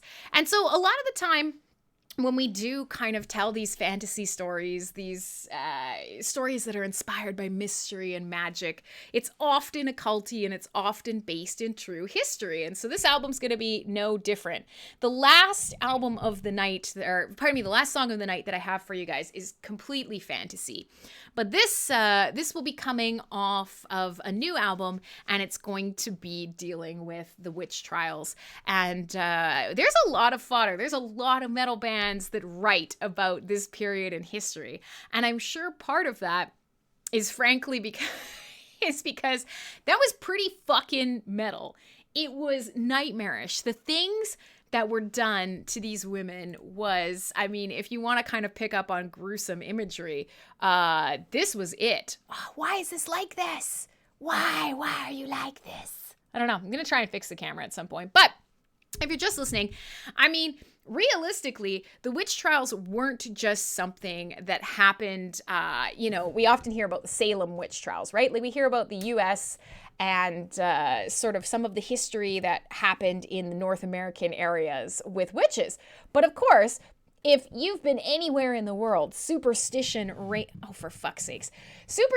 reigns supreme, and witches are a common part of most history and most folklore out around the world. I can't do it. I can't fix this camera. Guys, you're just gonna have to deal with it. I'm sorry. It's ugly. It's ugly. But yeah, so everybody's got witch stories from everywhere. And so in Europe was no exception for sure. And what they're talking about specifically is a small area of Finland and Sweden. And in this very short period in 1696, the year, back when, women lived to the ripe old age of childbirth, about 70 to 100 women were beheaded all in one go. That's a lot of beheadings. We didn't have a lot of people in 1696. You're murdering a lot of people just because they were a little bit spooky. So, I mean, depending on where you're from, do you guys have witch and ghost and sort of spooky occult stories that permeate your history? Because one of those things is, as a North American, obviously there's a lot of influence and sort of importance placed on that. I have very, very little exposure to some of the great, true witch and sorcery stories from around the world. And one of the things that I always try to do when I travel now is I try to get a feel for some of these folk tales and witches in particular. And it's not because I am a witchy witch person or whatever, but it is because I find it a really fascinating period in history. It's a really interesting look at our superstitions and the things that make us scared and, drive us to be fearful. So if you guys haven't seen it, I will try and find it during this next song while I am playing this track Lillian by Insomnium, a brand new release literally this week. While that's playing, I'm going to go find you an article because it has been a long time since I talked about it on the show, but on my first trip to Iceland, I did the ring road. That was my goal. One of my bucket list items to do was to make it all the way around the ring road, which is a very famous road that unsurprisingly goes in a ring all the way around Iceland. And when I first started on Hive, I actually live blogged it while I was there. And one of the places that I stopped, I wasn't going to, but everybody was talking about something called the necropants. And so while I was making sort of my transit around the ring road in Iceland, one of the things that I did is I went to the Icelandic Museum of Sorcery. And it is this delightful little sort of triangle-shaped building off the beaten path of the road. And as you drive up to it, the walkway is lined with animal bones. And there aren't a lot of big animals, especially in Iceland. There are no predators. There's not a lot of big animals. But as you come up the walkway, there's vertebrae from whales and big scapulas and tiny little altars and this, wildflowers and mice and things like that. It's a fascinating kind of weird thing. And then you get in, and of course, a lot of what they're talking about is folklore and folk stories and things that you can't see because they're magic. They don't happen in a way that is perceptible. And a lot of them are stories and lore that has been passed down from families in the area. And so when you go inside, they've done their best to sort of visually illustrate some of these folk tales. And so when you come in, good night, when you come in, there's a big hole in the floor with like a skeleton climbing out of it, which is something, I don't know, sorcerers will come back to haunt you. And as you walk around this museum, it's a lot of these sort of folk tales and things like that about curses and blessings especially. And I have to tell you, I don't know a lot about witchcraft. It's not really my thing, you know. Probably my first and only real exposure was like when I was in high school or maybe the end of elementary school and The Craft came out and every girl my age that was like slightly spooky and maybe a little bit goth was like, yeah! And that was their exposure to witchcraft. And so regardless of how you feel about it and about superstition, walking around this little museum of sorcery and witchcraft is quite funny because it very much is a piece of the time period that it is from, if that makes sense. I know that sounds silly, but it's very much a little piece of history. And so you're walking around, and one thing that I noticed was witchcraft apparently has a lot to do with nipples. Just a lot of nipples. This is a thing I've noticed. You gotta like make yourself a homunculus or you need to like control someone. Definitely gonna be nipple related. You know, do you need some blood for a spell? You're probably not gonna cut your hand like you see in movies. Nah, man, you can have like nipple blood. It's a lot. I don't know why. I don't know how. Maybe it's because we weren't really good at human physiology in the 1600s or whatever. And we were just like, hey, what are these all about? I don't know. But every fucking hex seems to be nipple related or genitalia related. And it goes to show you we're very, very scared about bad things happening to our no-no places.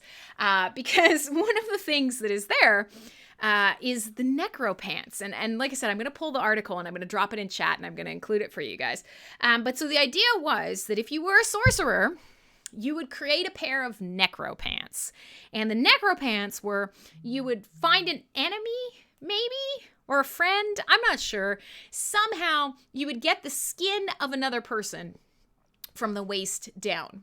And not just like a little bit of skin, like imagine if you could peel the skin off a human like pants. That's what the necropants are. Just peel the skin off, and then you, as a sorcerer, put the skin on over top of your own skin. Why would you do this, you might ask? Well, let me tell you from what I read on the plaque about the necropants in Iceland.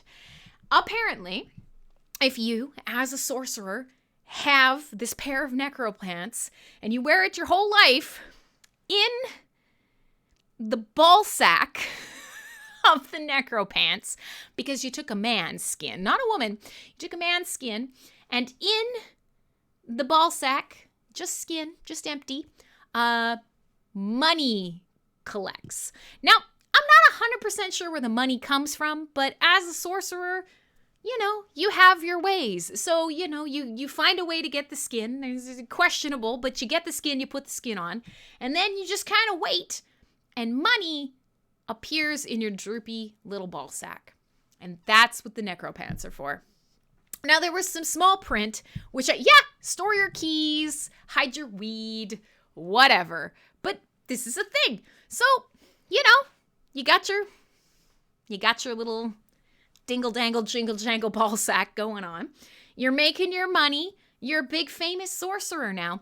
I have to admit, one of my great failings is I often don't read the fine print. And certainly in pretty much every folktale ever from anywhere, you're supposed to read the fine print. You're supposed to understand. You're supposed to ask questions about the contract. So I just skimmed it. But there was something about if, as a sorcerer, you try to take the pants off while you're still alive, you're gonna get genital lice? I don't know. Listen, you guys can look it up. I guess the reality is if you really want to wear someone else's skin badly enough, God damn it, you're gonna wear it till you die. It feels like somebody's mom somewhere made this rule, was like, you know, we can only afford one pair of necro pants. You're gonna wear it. I worked really hard. You said you want it, and now you don't want it anymore. You're gonna wear those pants. Mom! Like, that's what that makes me think of. So, yeah, that's it. There it is. Thank you, Patient Zero. It's just this little tiny building. And when I went in, the guy that was running it had a Gandalf hat. He was a very nice man. He answered all my questions. I did not ask about whether or not you should indeed have a man's skinned scrotum and whether or not you should use that as a receptacle for your change. I didn't want to pry. So I'll go find the article. I'll share the pictures with you because I went, I saw them, I looked at them. And this is the thing that kind of cracked me up because these pants are hanging on the wall. They're made of like silicone, maybe? I don't know. They look pretty real. And somebody really took their time putting a lot of very curly pubic-like hair all over these things. And there's sort of a little, So, now you know. Sword and sorcery. Witches and sorcerers outside of North America. You guys have some weird shit, man. So all of that, believe it or not, is related to the fact that there is a brand new track. It was just released November 4th. Like not even a week old, babies. It was released on November 4th, and it is from the upcoming album All About Witches, Anno 1696. Now, obviously there is a lot of mythology around Lillian, right? The name and the person and the persona and the witches. The necropants I'm not saying they're not real. I'm just saying I can't imagine that anybody would have just hung some desiccated wiener skin on the wall and been like, behold my pants. I don't know. Or maybe they had to die. Nobody wanted to put the pants on. I told you, I didn't read the pants fine print. You guys can do more research if you're interested. So, oh, goodness gracious. This is a lot going on, man. It's a lot going on.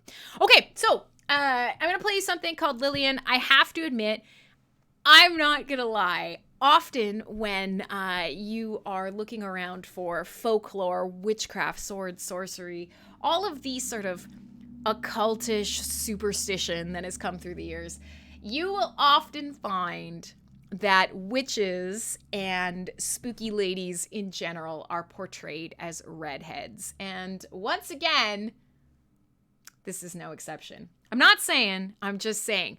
Brand new Insomnium. This track is really good. It's just like the Amorphous. Like, I'm impressed and I'm excited. I love albums that tell stories. I love hanging out with you guys. We're going to eat some pizza. We're going to spike our vests. The dogs are just going to sleep. There they are in the background, just having a snooze. And you guys are going to get a couple more tracks before we finish up tonight on Full Force Radio. So, great new track. Sorry. Dogs are here. Everybody's looking for food. Because of course they are. Yum, yum, yum, yum. Good sit, babe. Good job, Lou. There you go. Brand new track from Insomnium, All About the Witches. I love when I get to show these new songs for you because a lot of the artists that are releasing new tracks do a great job of putting together these visualizers, which if you're just listening to the show, no problem. But if you are watching it later on, it's really cool to see some of the imagery that the band wants to have you kind of keep in mind while you're listening to these songs, especially when we're talking about familiars and witchcraft and love and spells and mysticism. So, this one, she's got a trinket and, the two of them are in an embrace and there's a wolf and her eyes and a familiar and, he's bewitched by her. Love it. I love it, man. So while we were kind of doing our thing there and while that song was playing, I did indeed share the link with you. I dropped it in chat, and it was the day 3 of me completing the Iceland Ring Road. I was traveling out of 𝖍𝖊𝖆𝖐, and I was coming down through, on my way to the rest of the country.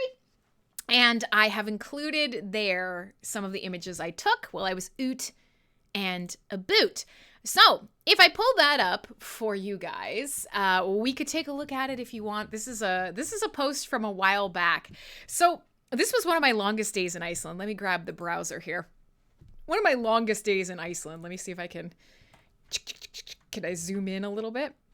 there we go. So you could see that I did 7 hours of driving. I drove 600 kilometers, and I left in the morning from 𝖍𝖊𝖆𝖚 up in the top left there, and I ended up down in 𝖍𝖊𝖆𝖘 on the right. And somewhere sort of right in the middle, I went and I stopped at the Witchcraft Museum. So I was mentioning to you guys that one of the first things you see when you come in is this right here. You kind of come in and the concrete of the floor is all chipped up, and there's like a zombie sorcerer holding a sigil on a piece of wood with a terrifying, very realistic looking skull face climbing out of the ground. I'm not gonna lie, I kind of wondered if this maybe was an actual skull that was donated, because it looks pretty goopy.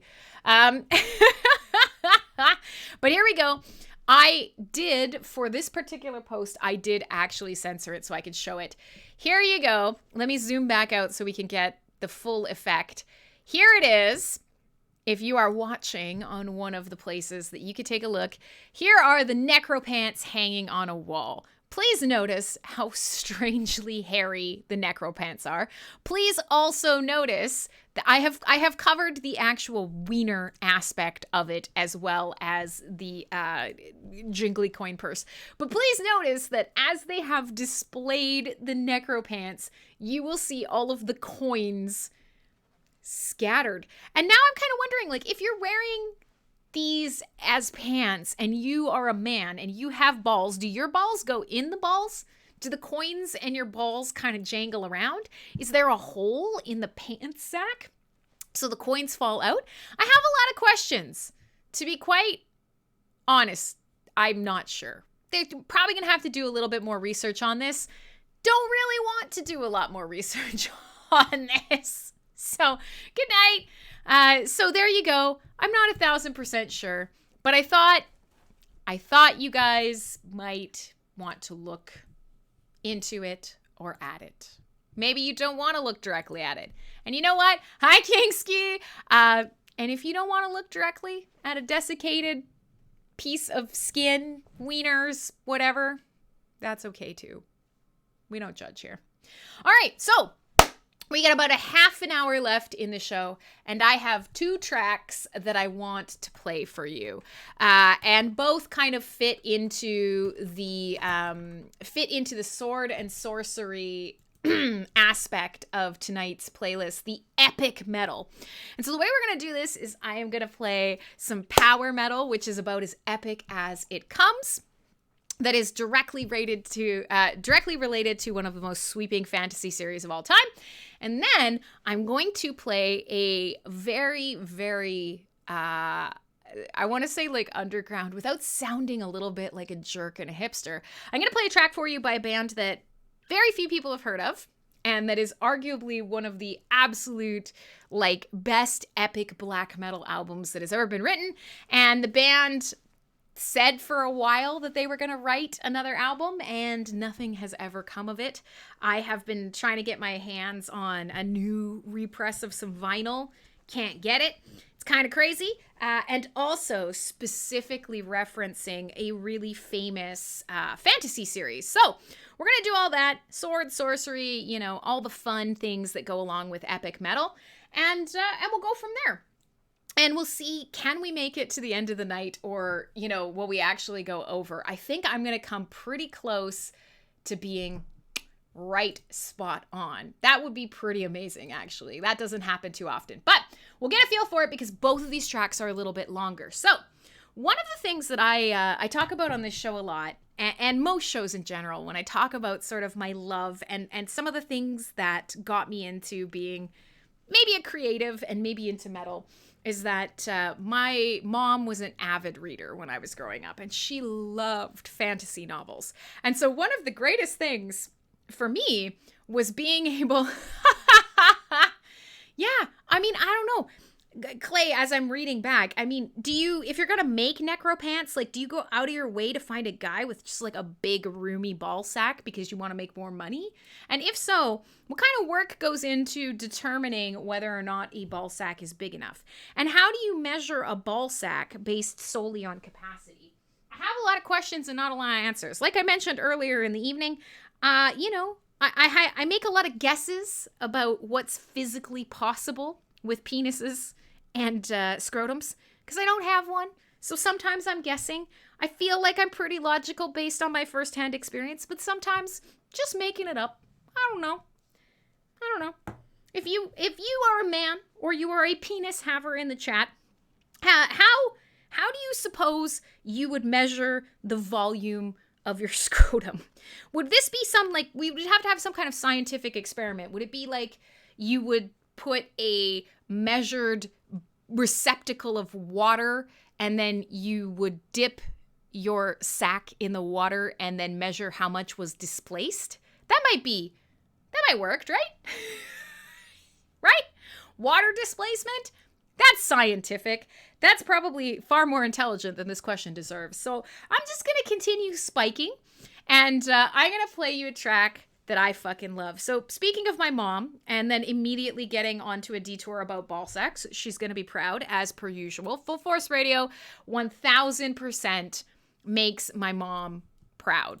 And by that, I mean, it probably doesn't, but I just, in my mind, I'm like, yeah, she thinks so. My mom thinks I'm cool.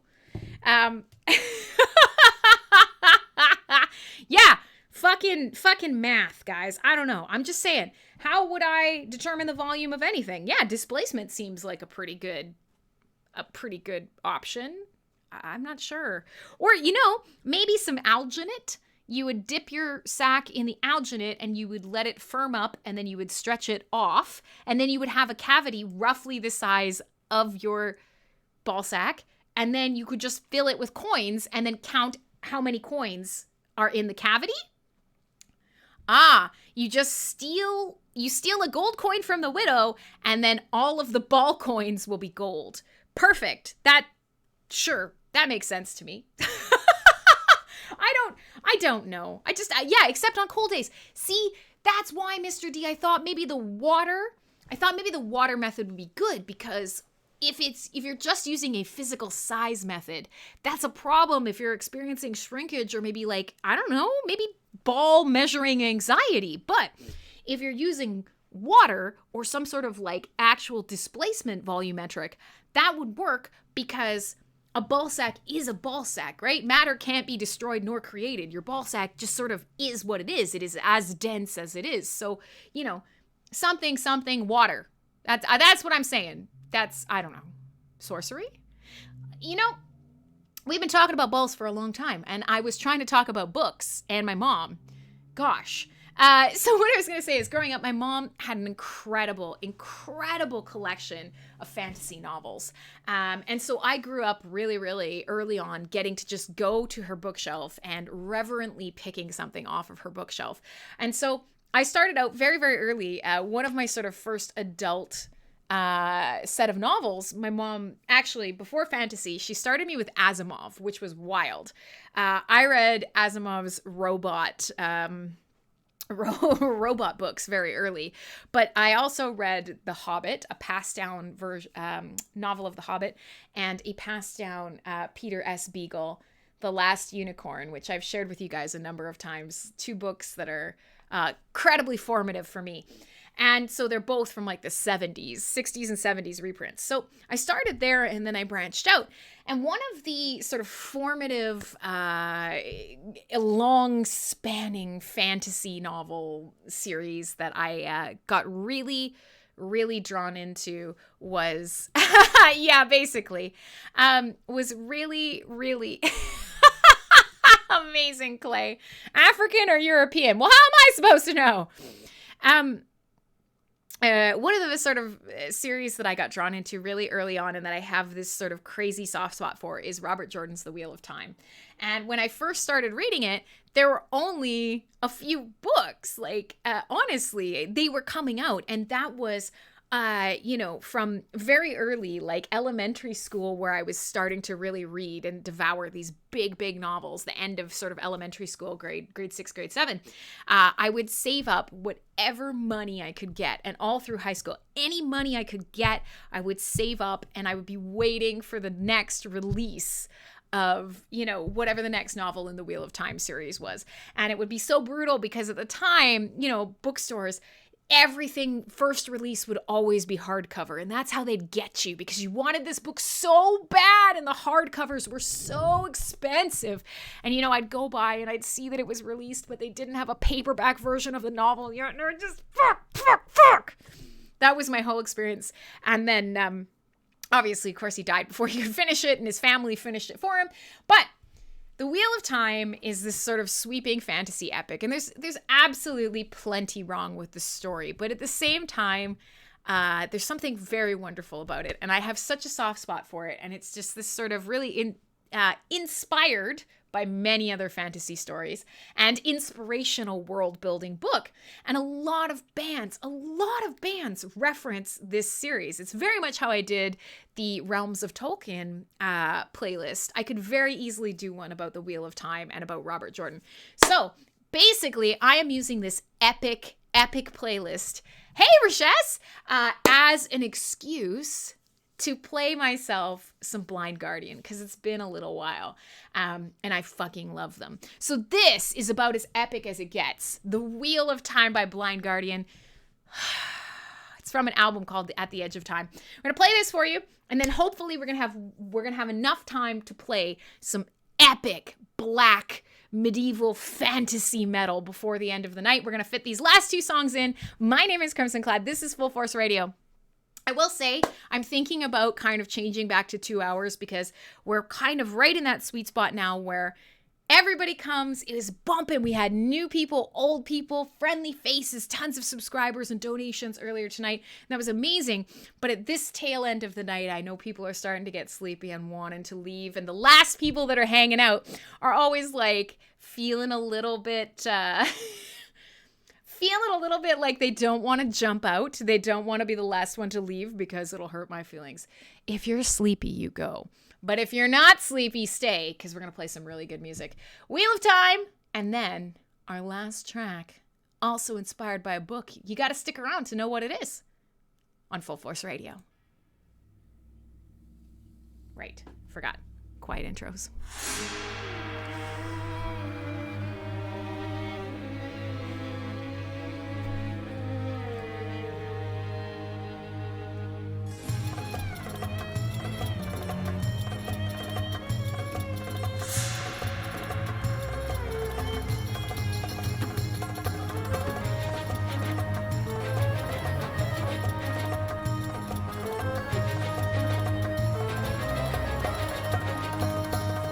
No man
never give in. The prophecies behold its truth.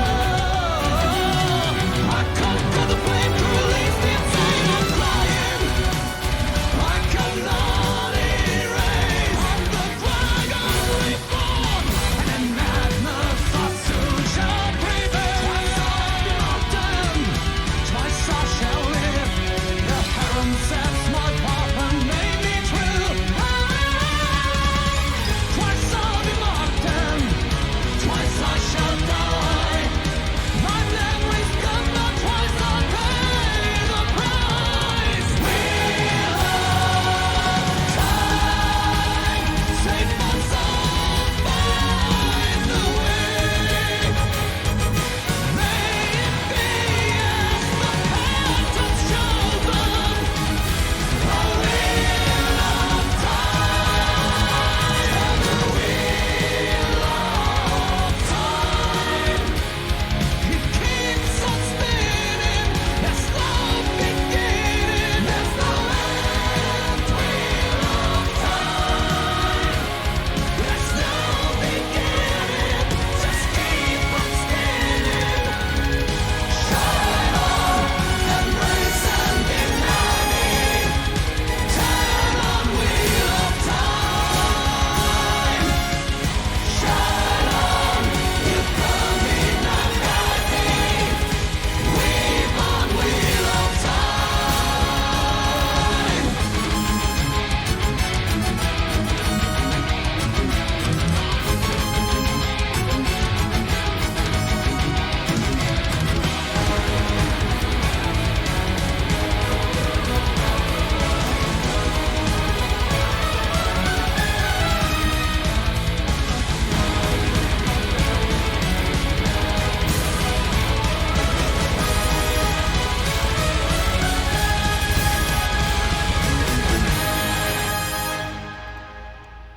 Yes! You don't get much more epic than a Blind Guardian song. I mean, when you combined Blind Guardian with the Wheel of Time saga, you get that. Light it blinds me! Yeah. Fuck yeah. The biggest fuck yeah emoji. 17 fuck yeah emojis. So, knowing that I don't have a ton of time left, but I have enough time left. So did any of you guys actually read Robert Jordan's Wheel of Time? One of the things that happened recently is that Amazon got the property and started creating a TV show. And it's tough because I really wanted to like it. And I'm not even mad at the changes they made, but here's the deal. Wheel of Time is like 12 books long. Each book is a minimum of 1,000 pages. Like, she's a hefty boy. And that track, it's quite funny because the image that was on the screen, the visualizer was Mayan, but the Wheel of Time, the very rough gist of the series is that history repeats itself over and over and over again.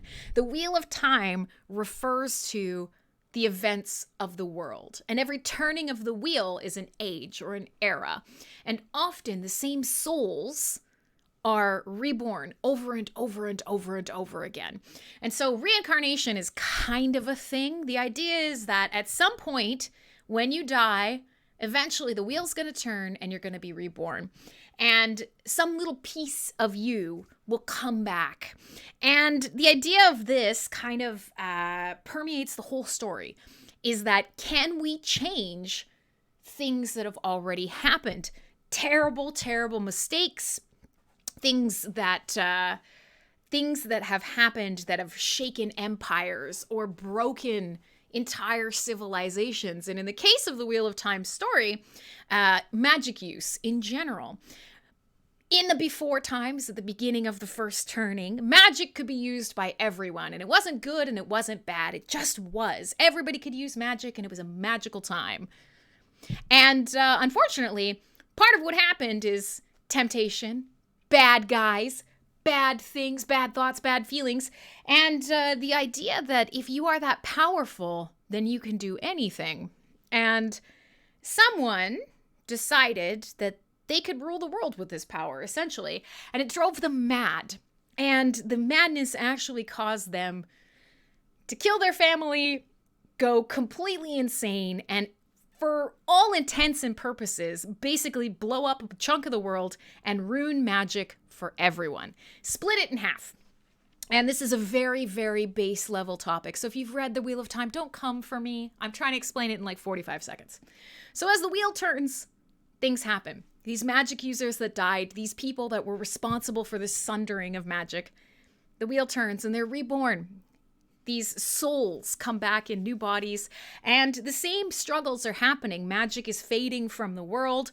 There's still a lot of problems and strife, civilizations, war, and there is one soul that potentially could be reborn and could fix it all. And that's kind of the idea, is the wheel is going to spin, that dragon reborn is going to come, and potentially the world is going to be united. So it's a great series, and it's well known because it's got this crazy world building, but it's so incredibly huge in its scope that everybody who's ever been a Wheel of Time fan has always wanted to see somebody do a movie or a TV show take of it. But it's also basically impossible.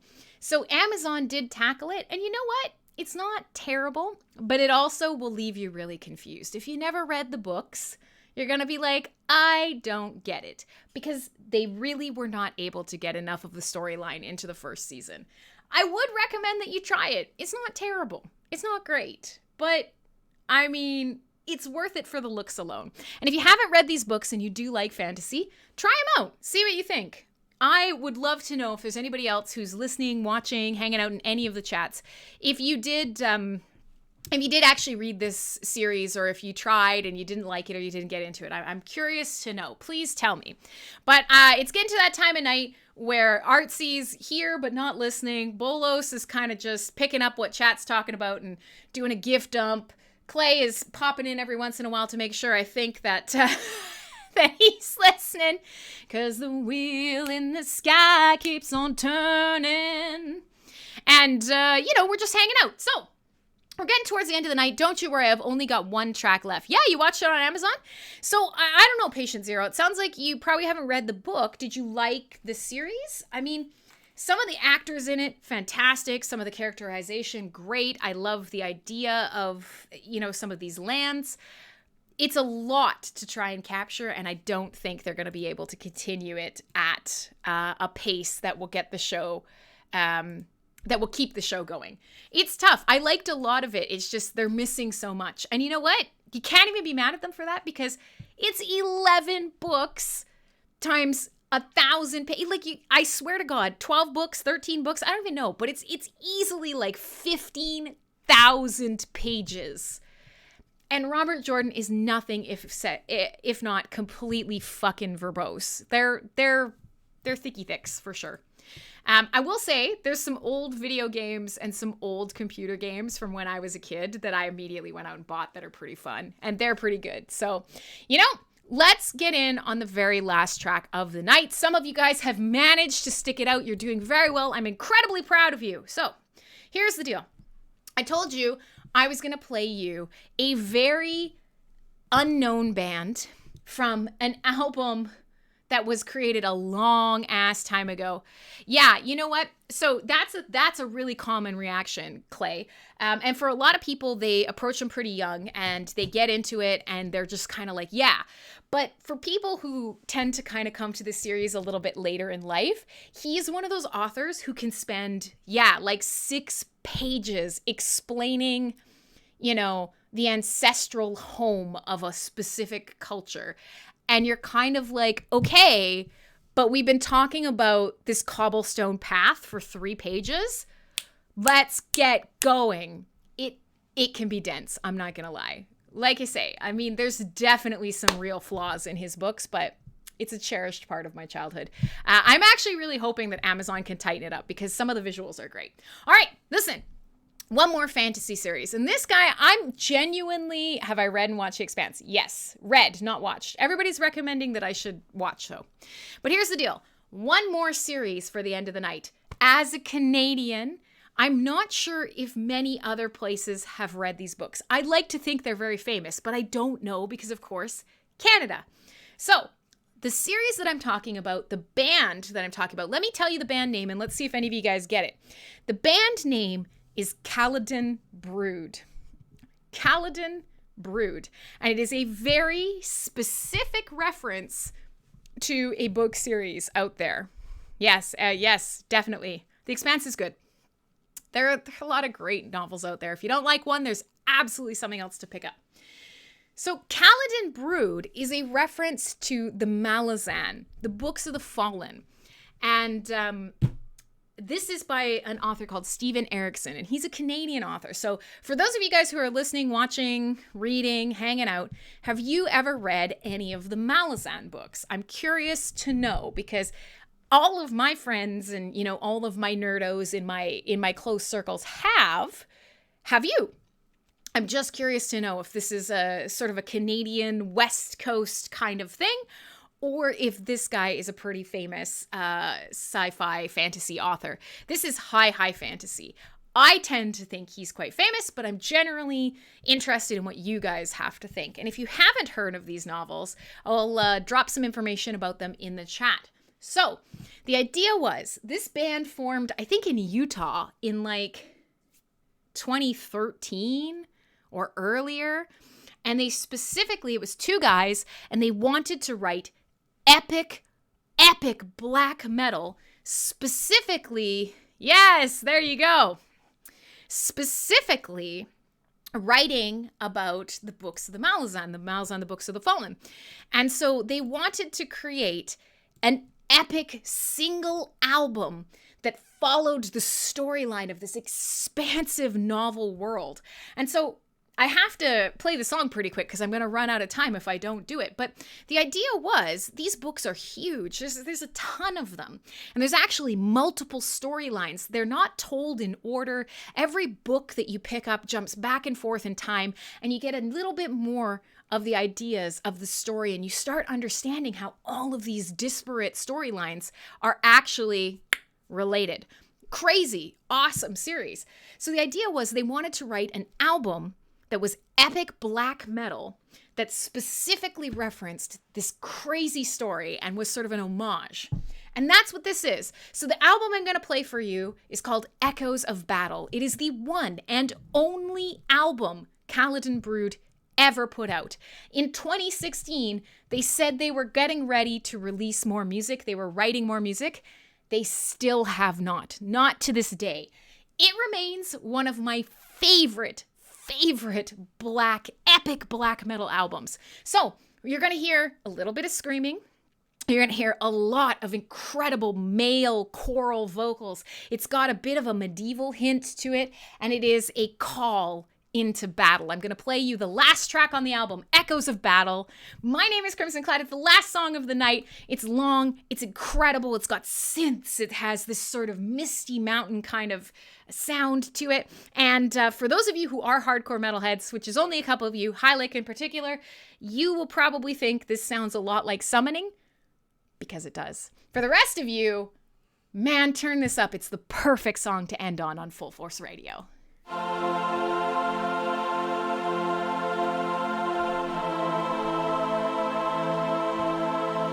God, I love this album.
So realistically, I wanted to play you a track called Book of the Fallen because it's got this awesome outro that's so epic, but I don't have enough time because it's one of the longest tracks on the album. But I wonder if we could just jump to it, and then if I could go to the last little bit. Let's just see. Can we do that? Can we? No. Let's try. Oops. Nope. Because we're running out of time. The song, it's almost over. I promise you, this is a great album. You should listen to it start to finish. It's so, so good. Please do it. It'll make me happy. Let me see. Oh, still we ride, fight and die, wayward path, far beyond the pale. We are lost, marching on, heavy hearts, longing for those lands we once called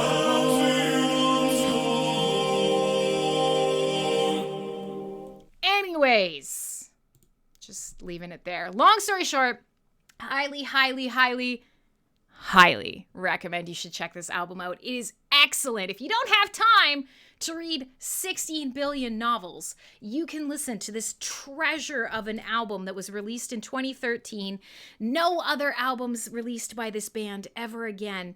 Beautiful, haunting, scary, creepy black metal vocals, lots of battles and sword fights. Man, it's just anyways, I'm going to fangirl for the rest of the night. And the rest of the night is only 1 minute. If you've hung out with me all night tonight, I am so stoked to have you. I hope you had a lot of fun. I hope you enjoyed yourself. It was a little epic. I know I had to race home and barely made it home on time. I know work was crazy and I didn't get to cram in as much music as I liked. But hey, we got to put a lot of spikes on my battle vest. We got to talk about dumb stuff, except we ended up talking about ball sacks more than anything else. We talked about books we like to read, fantasy, doing nice things for other people, being a cool person who makes the world around you a better place. All those things and more here. Yeah, we could totally listen to Dope Smoker. I mean, I can't listen to Dope Smoker forever, but every now and again, yeah, I'm in the mood. But I'm gonna, see, I've got 3 rows of spikes now. I think I'm gonna start going up backwards and do 2 more rows. So, much love, you guys. Thanks for putting up with the fact that I wasn't wearing nor a shirt nor any makeup, that I'm a greasy piece of shit, that I ate pizza on air. Fun time was had by all. I'm going to do my best to get on top of posts and replays. Last week's replay is up, so if you want to catch it and you missed the show, you can do that. Otherwise, come back next week, because on Thursday, we will have more heavy metal and more nonsense for Full Force Radio. Hope you guys had a lot of fun. Bye. Oh, and come on Saturday for Cyberbuzz, because we're talking wrestling on the Hive blockchain. It's going to be a gooder. Bye.